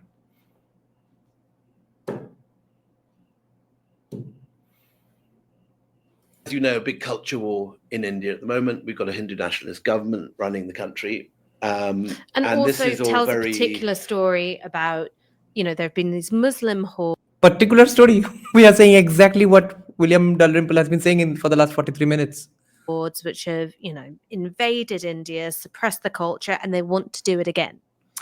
Yeah, and that is a popular narrative, partly because a generation of left-leaning intellectuals after independence were so horrified अब leftist को गाली भी दे देंगे क्या? What is going to happen, guys? Any guesses? by the violence of partition that they slightly downplayed in the history books. The destruction that did take place, just like Fuck.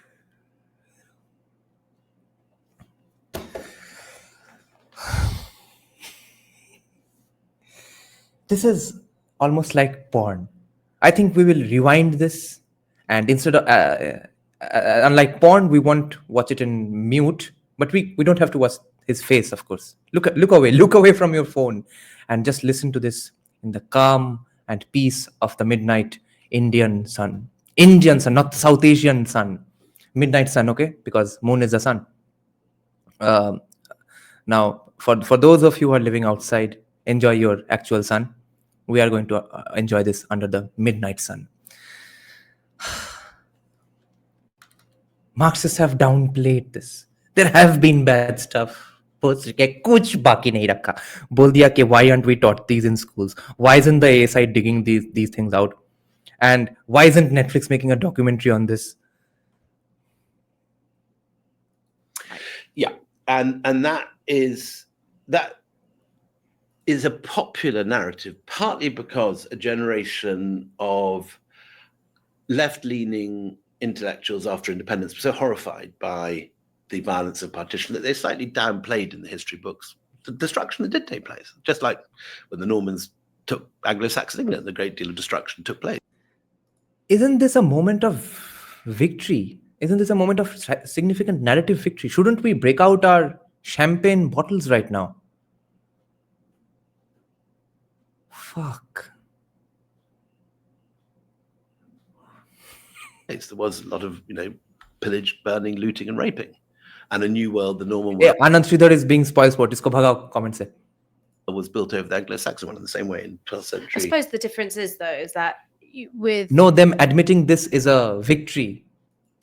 telling the story of the harrying of the North or something like that, no one really holds it against the French because it's not a live Shit. political issue. Correct. Whereas when you're telling the story of temple destruction by Muslims within the context of post-partition, or you're trying to tell that story now when you've got, love jihad, conspiracy theories and all that kind Correct. Okay, so when was the best time to tell these stories? First, we couldn't have told them because partition has just happened. We can't do this. We need to do nation building. Now we can't do this because there's a Hindu nationalist government in power. So when? Kab aayega ye samay? of thing. How do you write history books which tell difficult truths in political context like that? So this was the big challenge writing this book. And also, there's another challenge, which is that Very challenging. you've got this sort of weird thing whereby Mughal history is now identified with sort of lefty Marxist historians like Irfan Habib, while Hamare Habib. the period of ancient glory, which the BJP and the RSS look back to as the pure, unadulterated wonder of the past, is the dream period of the Hindu right. And the challenge writing this book is, in a sense, to strip away both mythologies, to admit that a lot of temple destruction did take place in the 12th century, but also to sort of hold up that amazing things happened in Hindu India, and we shouldn't be ashamed to say it just because the far right are obsessed with it. So I've tried to tell a version in this book which provides no historian is neutral, but I am an outsider still, despite living there for 40 years, to try and give as neutral a picture as I possibly can of an extraordinary period of history. And when you try to be neutral as an outsider who's living in India for 40 years, you end up writing to Bloomsbury to not publish Dr. Monica Arora's book. And you also write neutral history, which Sanjeev Sanyal, the RSS Kadalla, has written 10 years back, when you are so neutral. Which, for various reasons, is not well known. And where it is known in India is often mythologized. So you get a lot of old uncles talking about nuclear Ancient India invented the weapons in the spaceship, Mahabharata, or- and yeah. yes, and sort of and the flying, the gods moved around in helicopters, and the rishis had the internet. So it's very easy to obviously to take and plastic surgery in the Vedas and this. But I mean, it comes from, I was thinking Plastic surgery Vedas mein nahi tha, Bhosri ke Sushruta ne kiya tha. It's admitted medical fact. this about the Sanjeev Bhaskar sketch, which is Okay, skin grafting to be more precise. the Indian uncle pointing at everything and saying Indian. There's a tragedy in there, which is this is a man who's Correct. been told you've got no culture, or if you do, it's inferior, and you've got no history. Correct. And so this is somebody saying, no, I do have history. And also there is this sense that the Indian uncle is correct in saying that this is an extraordinary culture. The Indians did invent a lot. It's true, but it's become so discredited by wild claims about atomic weapons and the Mahabharata and the rest of it that no one takes it seriously. So I'm trying to do something which will probably lead to the book being hated on both sides, but in a sense, wind back into a अच्छा विराज, Alexander ने कब InvIT किया India? पूरा का पूरा India एकदम InvIT कर लिया. थोड़ा बहुत नॉर्थ वेस्ट में इन्वेट किया था, और फिर वहाँ पे एक नेगोशिएशन हो गया. वहाँ पे their kingdom ended, and most of their army and government people went away. They left their bureaucrats behind, and Seleucus Nicator and his descendants, I guess, not his descendants, but some bureaucratic system was left behind. Descendants of whom are today the Hazara tribes in Afghanistan area, and therefore we have some Greek and European-looking women in the Kafirstan region of Pakistan. But Seleucus Nicator had a very amicable relationship with Chandragupta Maurya. Seleucus Nicator's daughter was married to Chandragupta Maurya, for God's sake. Where the fuck is this invasion of India? Indo-Greece की बात हो रही है, मैं भी उसके ही बात कर रहा हूँ. factual, realistic narrative what ancient India did achieve but also to tell the left in India, this is just because the right love this period, it doesn't mean it's not an absolutely extraordinary period that you should be very proud of. That extraordinary things happened. And it's actually true that the story of this has been suppressed. No, the Kalash tribes are the Kafirstan people. The Hazaras are the descendants of the bureaucrats of the Greek government. Okay, Kalash are not Greek. Yeah, but they look European as fuck, तो कहीं और से होंगे. Partly by academic fashion, partly by the story of the Silk Road, partly by colonialism. There's a whole variety of reasons we don't know this, but we don't. And it's important you do know it. So I've tried to find a way of writing this. Yes, Biharis and Bengalis are different. I get that, yeah. Battlefield, this culture war history, in a way that's accessible, full of characters. It's got a quarter of this book is footnotes, because this is such a contested period. There's nothing which I can't back up with serious sources. And so far, I have to say, I mean, I was very nervous about this book because A, it's a period which I had no idea anyone was interested in or not, because frankly, no one's written a book about it since A.L. Basham's The Wonder That Was India in the 1940s, 50s. So there are no recognized specific groups who are Greek descendants, right? What about the Malana people, the locals of Malana who don't want people to talk to them or touch them or get near them? I used to hear they were also descendants of Greek armies, right? So right now the consensus is that nobody is Greek in India. And partly also because it is such a minefield. But I have to say, this weekend, #1 in India.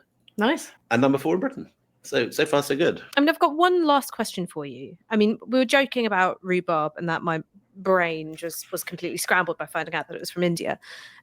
What the fuck is rhubarb? They're not talking about the instrument rhubarb, right? What is rhubarb? There's a really famous Stuart Hall paragraph from, I think it's Old and New Identities, Old and New Ethnicities, where he says, I'm the sugar at the bottom That's of the a very English cup of Bengali tea. intellectual reference, if I may say. It's the most Bengali thing about it, you know, and says, well, some others are the tea itself. Through writing this book, or from your 40 years of living in India, has it made you reflect on Britishness and what Britain is and what it means to be British in a different way? Living in India definitely has. And that's why, in a sense, I spent the last 20 years writing about the colonial period. There's 4 books, which now... अरे settler colonialism है वो. Settler colonialism को कब से हम assimilation बोल सकते हैं? ये इंग्लिश ग्रामर का भोसरा कब बनने लगा? A box set called the Company Quartet, which does the story of the East India Company, which is this the extraordinary story too. It's how one British business from one office in London takes over the richest country in the world. On a skeleton staff as well. Not many people. On a skeleton staff, using largely Indian mercenaries. And did it make and paid for by money borrowed from Jain merchants in Calcutta. I didn't know that. Mawaris and the Jains lend the monies. And so it's Rishabh, Abhay, kahan hai one wo? thing that East India Company is clever about is it always repays its debts on time, which is not true of a lot of Indian rulers. So even if you have a heroic Maratha warlord, he might just hang up the moneylender by the ankles if he asks for his money back with interest. But the Brits looted, pillaged, raped, looted, did all the stuff, but they repaid their debts on time. I mean, So the what did it Mawaris make you loved think them. about British identity and the composition of Britishness? Because I suppose when I think about Britishness, I go back to the canon. I think about Chaucer and I think about Shakespeare, and then I find all of these international thumbprints all over these quintessentially English texts. Well, what's fascinating is in a sense looking at how composite language English is, because right back in your early Chaucer, you'll find the word pepper, which is originally a Tamil word, or ginger, which is also a Tamil word. Tamil and Sanskrit are there very early on in the English language. And then in the 18th century, it's just overwhelmed by bungalows and cummerbunds and pajamas and all the rest. Bazaar to Middle East. Thugs?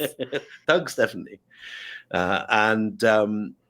So there is a deep, ancient link between these cultures. And one of the plus points of the English language is that it is a language which has been allowed to absorb all this, unlike French, which is often quite a fiercely policed language. Oh, Spanish as well. It had a very strong sense of its own identity and resisted hybridization. But William Dalrymple, thank you so much for joining us on Downstream this week. Thank you, Ash. Very nice to be here. Thank you so much. Thank you for getting me out on time for my lunch. What a weird, what a curious turn of events. Let me check some comments and then we'll go offline. By the way, out of topic, but 2 out of 3 white British soldiers had STD serving in India in 19th century. Yes, they were fucking anyone and everyone they could lay their eyes on, which is why Anglo-Indian, the race came about, and which is why missionaries started creating their schools. Some of them did it just for conversion. Some of them did it just to give a place to live with dignity to those kids who were begging on the streets and had a white skin wearing dhotis and stuff. Why does Abhijit Ayar Mitra seethe on Dalrymple? I don't know. Anand is saying, nah, it আসলে নাম হচ্ছে Aishwarya. Anand Sridhar is saying, take the Ahoms who came to India. They didn't need to do any of this. They instead imported Brahmins from other parts of India to actually assimilate. Yeah. All the Shakas, Hunas, all of them did this stuff only. Amazing stuff by Sanjeev Sanyal and Shomade and others, right? Oh my God, don't get me started with Anglo-Indians. Macedonia was a small, Machiavelli was advised, yes, Chanakya advised biggest empire. It's all about narrative, okay. Including each other, since we know that MSM have much higher rates of STDs. AM hasn't heard about this book probably.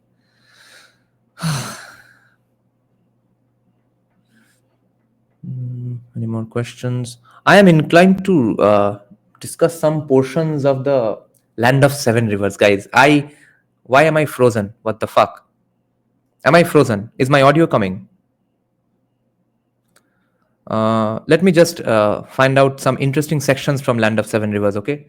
Where's my Land of Seven Rivers? Land of Seven Rivers. Land of Seven Rivers किसी ने land किया है क्या मुझसे भोसरी के? वहाँ है Land of Seven Rivers. रुको. Wait. Let me just bring the Land of Seven Rivers for a while.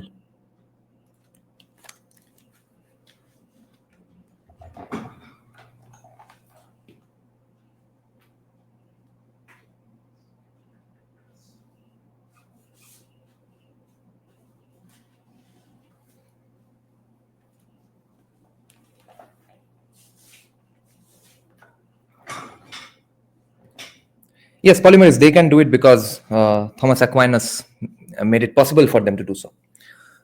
Now, this is that famous RSS Kadalla manifesto that turned me into a Hindutwadi. And this set me on the path. And then I was fully brainwashed by Sitaram Goel's How I Became a Hindu. But I've underlined so much of it. Let me just find out if I can stumble upon some of the specific insane things, okay? I'll just find out some interesting underlined places. Let's see. I don't know what I'm going to read, okay? Randomly underlined places. The first thing that should be clear from the outset is that there are no pure races, Sanjay Sanyal writes. With the possible exception of some tiny isolated groups, the vast majority of Indian tribes, castes, and communities are a mixture of many genetic streams. Another underlined section reads, in other words, after thousands of years of mixing, Indians are most closely related to each other, and it is pointless splitting hair over who is more Aryan and who is more Dravidian. कौन से साल का है ये? एक बार check करते हैं. I think 2011 or 2012, right? Okay. Then another line here. This is the geography area. Okay, this is not that fun for me. I don't like geography for some reason. Let me get to a bit of Harappa and Mohenjo-daro. Let's see if I've underlined anything here. The real juicy stuff comes in the sections where which were being discussed by Dalrymple here. Okay, let's read this part. The problem is that there is no living river in modern India that fits the description of Saraswati. This has led some historians to argue that the Saraswati is a figment of poetic imagination. Others have tried to identify it with the Helmand River in Afghanistan, also known as Harahvati. My audio is coming, right? Yeah. However, the Rig Veda itself describes the geographical location of the river. In the Nadi Stuti Shukta, hymn to the rivers, the major rivers are enumerated from east to west, starting with the Ganga. The hymn clearly places the Saraswati between the Yamuna and the Satluj. There is no room for doubt. There is only one river that could fit this description, the Ghaggar. Its riverbed may be dry today, but satellite ground surveys unequivocally tell us that it was once a mighty river. And yes, I have confirmed this on Google Maps myself. You can still see the pathway where it once might have been active. It is very difficult to escape the conclusion that the Rigvedic people and the Harappans were dealing with the same river. There is a further twist. Unlike later texts, the Rig Veda does not mention a drying Saraswati. Instead, it mentions clearly that the Saraswati entered the sea in full blow. Hence the name Saraswati, okay? Sarasvati, okay? A mother whose breasts are full of milk, okay? वो meaning है Saraswati river का, Shoroshboti. Because she's nurturing this all these lands around the river. Hence the name Saraswati. Instead, it mentions clearly that Saraswati entered the sea in full flow. This would suggest that the text was composed before 2600 BC. Even more intriguingly, the Rig Veda mentions poets and compositions from an even earlier age, although their works have not survived, because citations to hum dete hi hai. Then another underlined portion says, furthermore, the Rigvedic people are clearly aware of settled agriculture and of cities, both inhabited by themselves and those inhabited by their enemies. They are not wild nomads from the steppes, as has been suggested. Admittedly, the Rig Veda does not obviously reflect the Harappan obsession with municipal order, but then it is a religious book and should not be expected to delve into the intricacies of sewage systems. Trolling यहाँ पे एक बहुत एक beautiful एक line है. हाँ, ये दो एक जगह तुमको सुनाना है. The Rig Veda frequently, not this part, but it will come, about how a template for the Indian psyche was created in the Saraswati civilization. The Rig Veda frequently mentions the bull and the horse. The former is a common theme in Harappa art, but the horse appears to be conspicuously missing. Another section says, thus one could argue that it was the horse and not the Aryan who was imported. Indeed, there is independent evidence to suggest horses were familiar animals even in central India from a very early stage. This is debated today, of course. The Stone Age rock paintings of Bhimbetka, which is countless years old. What about 50,000 years old or something? Or no, 10,000, 20,000 years old. The rock paintings of Bhimbetka show horses. The Neolithic site of Mahagara on the Belan River has yielded horse bones, which may indicate a familiarity with the animal from a pre-Harappan era. In short, there may have been plenty of horses, which fits with the fact that so-called non-Aryan tribes in the Rig Veda also appear to have horses of their own. The really interesting debates relates to lions and not horses. I'm just reading the underlined portions, okay? Nevertheless, the river was not forgotten. We find its memory echoed in legends, folktales, and place names. Modern Hindus still worship the Saraswati as the goddess of knowledge, recalling the river's role as an inspirer of hymns. This is why. If they were asses, our archaeologists would call them bones of asses and not bones of horses, right? Inspirer of hymns. In Haryana, one of the seasonal tributaries of the Ghaggar is called the Sarsuti. Farther south, a seasonal river called Saraswati rises in the Aravallis and flows into the run of Kutch, not far from the estuary of the Lost River. Deep in the deserts of Rajasthan, the Pushkar Lake recalls many legends about the goddess Saraswati. Where the Yamuna joins the Ganga at Allahabad, there is a legend that the Saraswati flows underground. Perhaps it is a way to remember the fact that the Yamuna was once a tributary of the Lost River. These are civilizational memories. It may be significant that the slaying of Vritra is specifically mentioned in a hymn eulogizing Saraswati. Perhaps the ancients too struggled with their inner demon, the suspicion that they may have somehow brought on their downfall by interfering with nature. The real genius of this is the spot I was talking about. This is the part I was talking about. Oh, the drawings you mean, okay. The real genius of the Bharatas, however, may lie in the fact that the Vedas do not confine themselves to the ideas of the victors, but deliberately include those of sages from other tribes, including some of the defeated tribes. Thus, the hymns of the sage Vishwamitra, the great rival of Vasishtha, are given an important place in the compilation. In doing so, the Bharatas created a template of civilizational assimilation and accommodation rather than imposition. The Bharata tribe, the Battle of 10 Kings. Incidentally, a king is called Dasharath. It becomes a title. It was a powerful idea and would allow over time for people in faraway places like Bengal and Kerala to identify with this ancient Haryanvi tribe. Haryana is better than, Bengal is better than Haryana, I hear. Then the older section of the Avesta, called the Gathas, are said to have been composed by the prophet Zarathustra himself. They can be read as Rigvedic Sanskrit by making a minor phonetic change. The Avestan H is the same as the Sanskrit S. This we know these days. Thus, the word Sapta Sindhu becomes Hapta Hindu.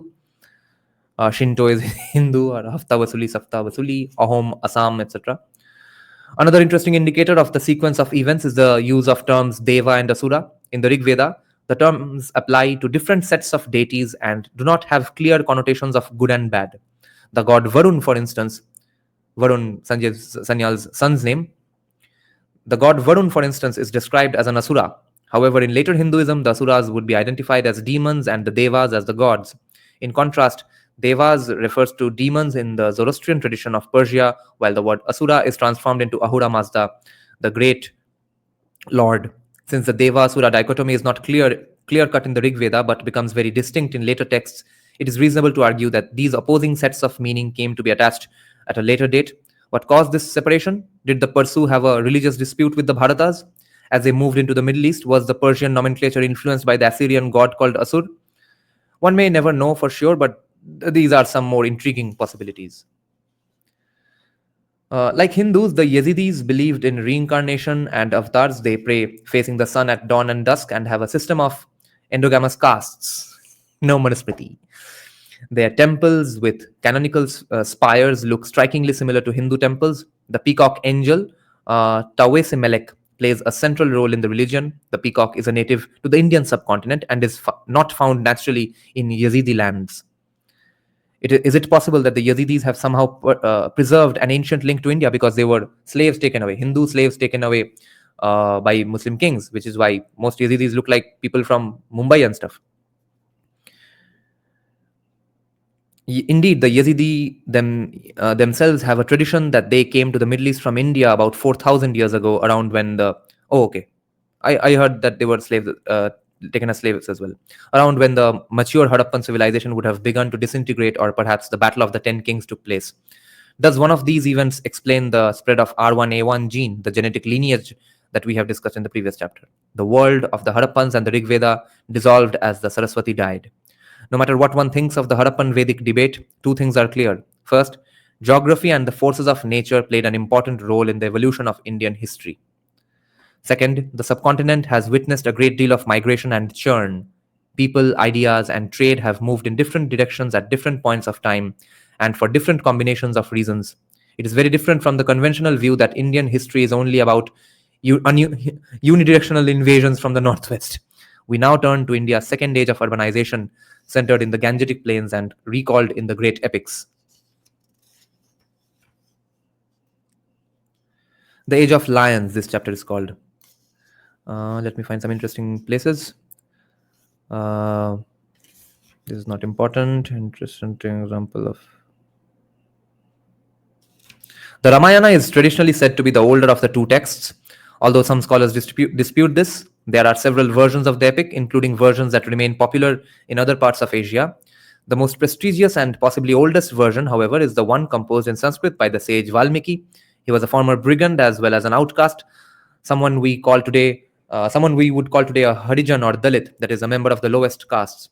It is interesting that this early example of Dalit literature would come to occupy such an important place in later orthodoxy. Bhai Ramayan ko Dalit literature bol diya.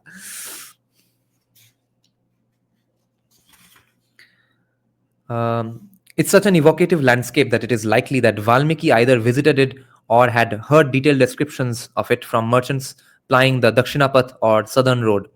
There are small details that seem too much of a coincidence to be purely imaginary. The lake of Pampa, where Rama meets Hanuman, is indeed a beautiful place with lotuses in bloom and a multitude of birds, surrounded by a ring of rocky hills. Not far away from this site is a sloth bear reserve that recalls Jambavan, Hanuman's sloth bear friend. Archaeologists have found the remains of several Neolithic settlements in the area. It is easy to believe that this setting was once populated by a Neolithic tribe that used the monkey as a totem and gave rise to the legend. Thank you, PM Narendra Modi ji, for joining our live stream. I hope you ushered in the age of capitalism. The text itself explains the name in terms of primordial emperor Bharata, Mahabharata they are talking about now, who is said to have conquered the whole country but plays no important role in the central plot. The epic is therefore told as a history of the Bharata people. Since there is no independent evidence of an all-conquering emperor Bharata or Bharat, one wonders if this is an echo of the powerful Bharata tribe mentioned in the Rig Veda. Did Sudasa's victory, Sudas was the leader of the Bharatas, did Sudasa's victory against the 10 tribes create a dream of civilizational nationhood that gets echoed over the millennia? Oh, look at this way of writing history. There are interesting parallels with the Chinese view of civilizational nationhood. Long before the country was united into an empire by Qin Shi Huangdi in the 3rd century BC, there was a strongly held belief that the country had once been united under the revered Yellow Emperor and his 4 successors. There is no archaeological evidence to support such a grand empire, but it has been a very powerful idea throughout Chinese history. Indeed, it is embedded in the way China views itself even today. There would have been a savanna phase when lions from Iran could have made their way through Balochistan and then into tiger territory, which would explain why the earliest artifact depicting a lion in the subcontinent, a golden goblet, was found in Balochistan. As Harappan urban centers were abandoned and populations migrated to the Gangetic plains, the lions would have taken over the wilderness. Over time, they would penetrate as far east as Bihar and northwestern Orissa, coexisting in many places with tigers. Eastern and southern India nevertheless remained the exclusive domain of the tiger. Interestingly, Rig Veda does mention the animal, meaning the lion, although it accords it far less importance than the horse or the bull. This poses the obvious problem of how the Vedic people knew of the animal if it did not exist in the Saptasindhu heartland, because it might have been a later interpolation. One possible explanation is that the word for lion, Singha, at this stage of linguistic development was also a generic word for big cats and was loosely used for both lions and tigers. Like today, sher is used for both lions and tigers. As we shall see, this dual use of the word is responsible for the naming of Singapore. However, Dr. Divya Bhanu Singh Chavda, a leading expert on the Asiatic lion, still feels the Vedic description of a hunt suggests lions rather than tigers. Another explanation could be that while the lion was not common in the heartland, the Vedic people encountered it in lands to the west of the Indus. This would gel with the lion goblet found in Balochistan. Yet again, it must be admitted that we do not know enough about this period to be absolutely sure. Interestingly, the lion plays an important role in the Mahavamsa, a Pali epic that is the foundation myth of the Sinhalese people of Sri Lanka. According to the Mahavamsa, the Sinhalese people are the descendants of Prince Vijaya and his followers who sailed down to Sri Lanka in the 6th century BC from what is now Orissa and West Bengal. The story tells us that Prince Vijaya was the son of a lion and a human princess, which is why the majority population of Sri Lanka calls themselves Sinhala, or the lion people, Shinghal, okay? Like people of Vanga are called Bangali or Bengali, in that way. Shingho, lion, Shinghal, people of the lion. And the country's national flag features a stylized lion holding a sword. Equally significant is the fact that the Tamil rebels of northern Sri Lanka chose to call themselves the Tigers. The ancient rivalry between the two big cats remained embedded in cultural memory, even as the animals themselves face extinction. Sadly, there are now a mere 411 Asiatic lions left in the... Yeah, ये तो अब तो थोड़ा change हो रहा है. Okay, then both the Uttarapath and the Dakshinapath would have been busy highways, with the people plying these trade routes carrying not just goods but also ideas, because this was also a time of great intellectual expansion. The philosophies of the Upanishads, Mahavira and Gautama Buddha are all products of this milieu. It was in the Deer Park at Sarnath, just outside the city, that the Buddha delivered his first sermon. As an important crossroads, the place was already an established hub of commercial and intellectual activity by this time, which is precisely what attracted him to it. Tourists visiting the Buddhist archaeological site at Sarnath often do not realize that the spot is sacred to other religious traditions too. Just outside, the visitor will see a large Jain temple dedicated to the 11th Tirthankara. Similarly, the archaeological museum next door contains many idols and artifacts of the Brahmanical tradition. The place is still sacred to the devotees of Shiva. In fact, the name Sarnath is a short form for Saranganath, meaning Lord of the Deer, which is another name for Shiva. This should not be surprising, as Varanasi has long been and remains a very important hub for Hindus of the Shaivite tradition. It may explain why the Buddha found a park with sacred deer at this place. Even today, there is a temple dedicated to Saranganath, less than a kilometer from the archaeological site. It is a small village temple that almost no tourist visits and is a peaceful place to linger in. There are detailed descriptions of plastic surgery, ophthalmic couching, dislodging of the lens of the eye, perineal. Okay, let's read this paragraph. The intellectual innovations of the age were not limited to religious philosophy. For instance, the period also witnesses the systematization of Ayurveda, India's traditional medical system. A compendium compiled by Sushruta, who also lived near Varanasi, contains a long list of sophisticated surgical instruments and procedures. There are detailed descriptions of plastic surgery, ophthalmic couching, which means dislodging of the lens of the eye, perineal lithotomy, cutting for bladder stones, the removal of arrows and splinters, and the dissection of dead bodies for the study of anatomy. Unfortunately, most of this knowledge would be lost in the medieval era. Nevertheless, some techniques survived in the isolated pockets and were witnessed by European visitors in the 18th century. Listen to this part. This includes the famous rhinoplasty operation that took place in Pune in March 1793 that would change the course of plastic surgery in Europe and the world. Kawasji was a Maratha, more like Parsi, bullock cart driver with the English army during its campaigns against Tipu Sultan of Mysore. He was captured and had his nose and one hand cut off. What a nice people. After a year without a nose, he and 4 others submitted themselves to an Indian surgeon who used skin from their foreheads to repair their noses. We know little about the surgeon, but 2 senior British surgeons from Bombay Presidency witnessed this operation and sent back detailed descriptions and diagrams. The publication in Europe in 1816 of their account could give birth to modern plastic surgery. This subchapter is called The Empire of the Lion. Alexander wanted to push on eastwards, but his troops were tired after years on the march. Also, there were stories about a large Magadhan army that would be mobilized against them in the Gangetic Plains, I guess Gangaridai.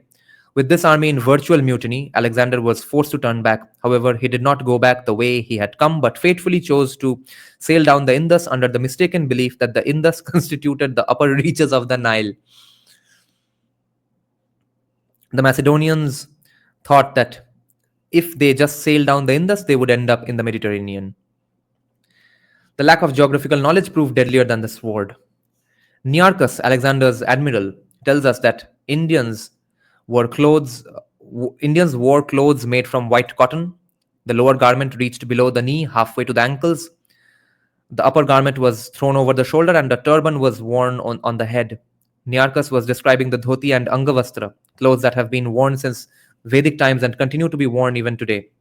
He goes on to say that wealthy Indians wore ivory earrings and used parasols against the sun. They also wore leather sandals with elaborate trimmings and thick soles to make themselves look taller. Then after several years of effort, Chanakya managed to cobble together a large army, possibly with the help of the hill tribes of Himachal. He and Chandragupta slowly took control of the northwest of the country. Then they steadily encroached into the Gangetic Plains. Around 321 BC, they defeated the Nanda king of Magadha, we all know, Seleucus Nicator. Judging from the terms of a treaty between the two in 303 BC, the Mauryan army decisively won the war.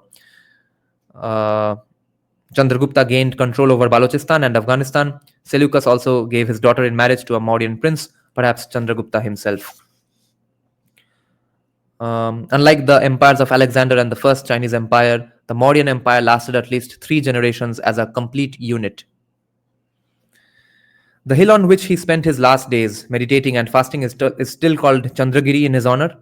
The renunciation of power remains a powerful theme in later Indian history. When India became independent in 1947, Mahatma Gandhi refused all positions of power and made way for his protege Jawaharlal Nehru. Civilizations have long memories, both conscious and subconscious, and the legendary deeds of ancient heroes can echo down the centuries. We see this in China too, where Mao Zedong liked to have himself compared to Qin Shi Huangdi. The second Mauryan emperor, Bindusara, ruled from 297 to 272 BC. His reign appears to have been a period of relative calm and consolidation. We have records of how the Mauryan emperor exchanged ambassadors and trade delegations with Alexander's successors in the Middle East.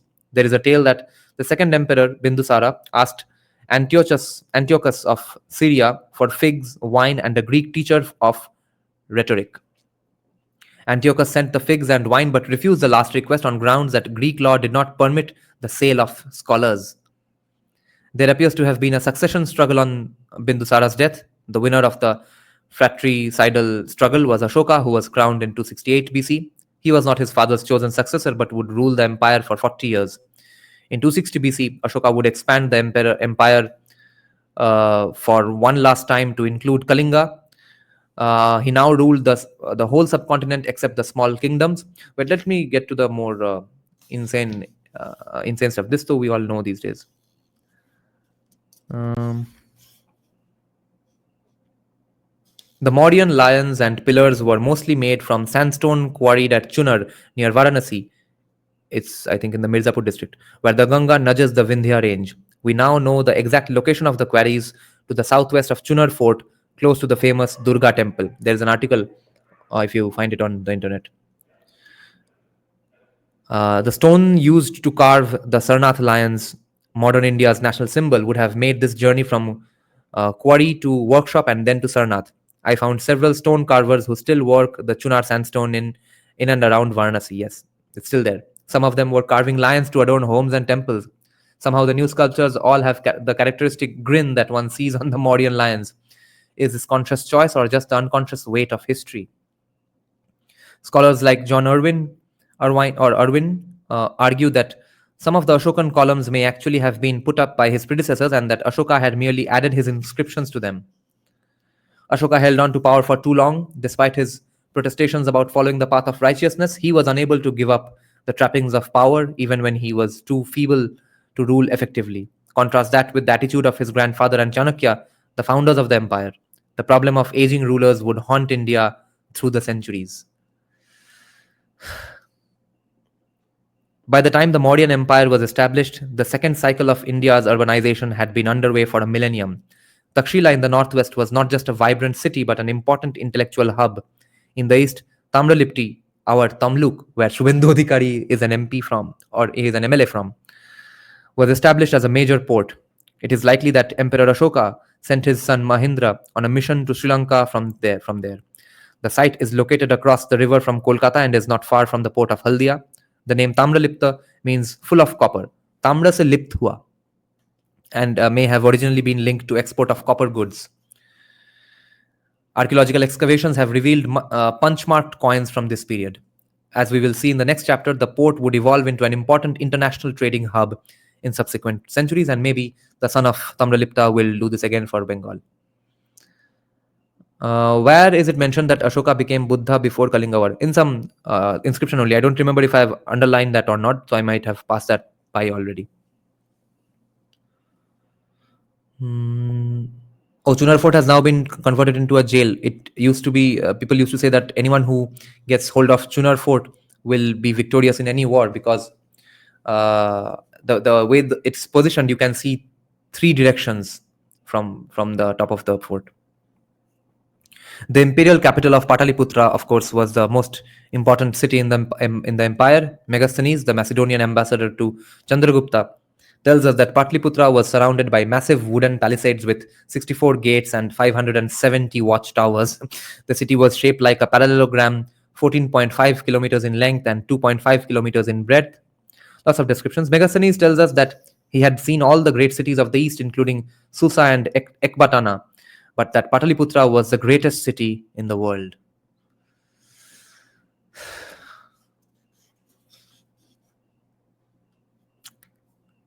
Where are the Bihar haters? He also gives detailed instruction on the management of forests, especially those that supplied elephants. Yeah, this is about Arthashastra. Summer was deemed a good time to catch elephants, and 20-year-olds were considered of the ideal age. At the same time, the capture of pregnant or suckling females and of cubs was strictly forbidden. Imperial highways extended from Takshila to the port of Tamralipti in Bengal. Mauryans were merely formalizing the Uttarapath that had already existed for 1,000 years.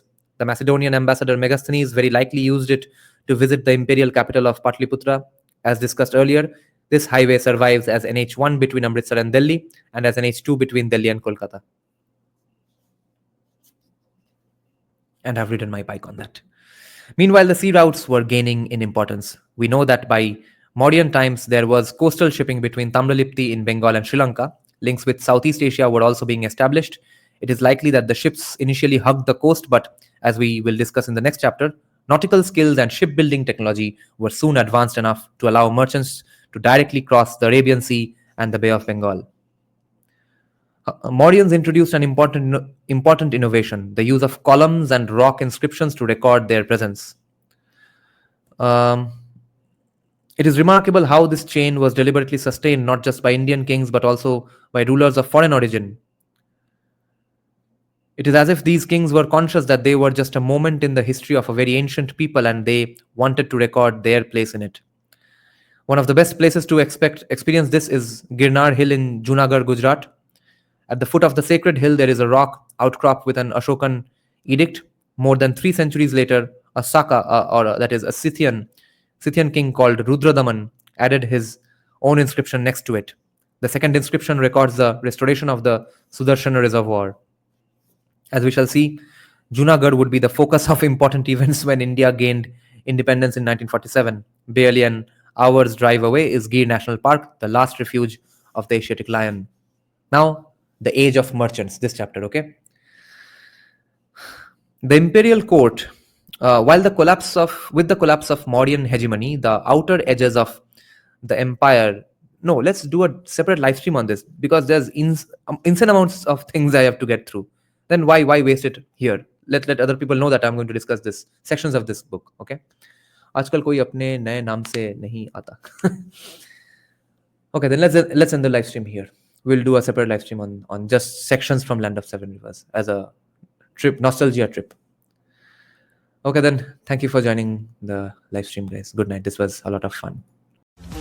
যদি সবাই ফিরে যায় ওরে ওরে ও ভাগা সবাই ফিরে যায় যদি গহন পথে যাওয়ার কালে কেউ ফিরে না যায় তবে পথের কাটা তুই রক্ত মাখা চরণ তলে একলা দলরে তুই রক্ত মাখা চরণ তলে একলা দলরে যদি তোর ডাক শুনে কেউ না তবে একলা চলো রে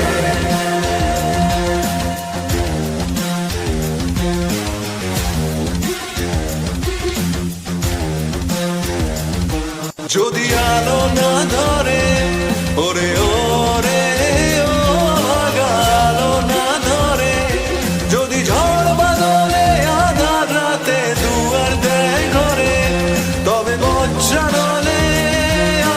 বুকের পাঁজর জ্বালিয়ে নিয়ে একলা চলো রে আপন বুকের পাঁজর জ্বালিয়ে নিয়ে একলা চলো রে যদি তোর ডাক শুনে কেউ না আসে তবে একলা চলো রে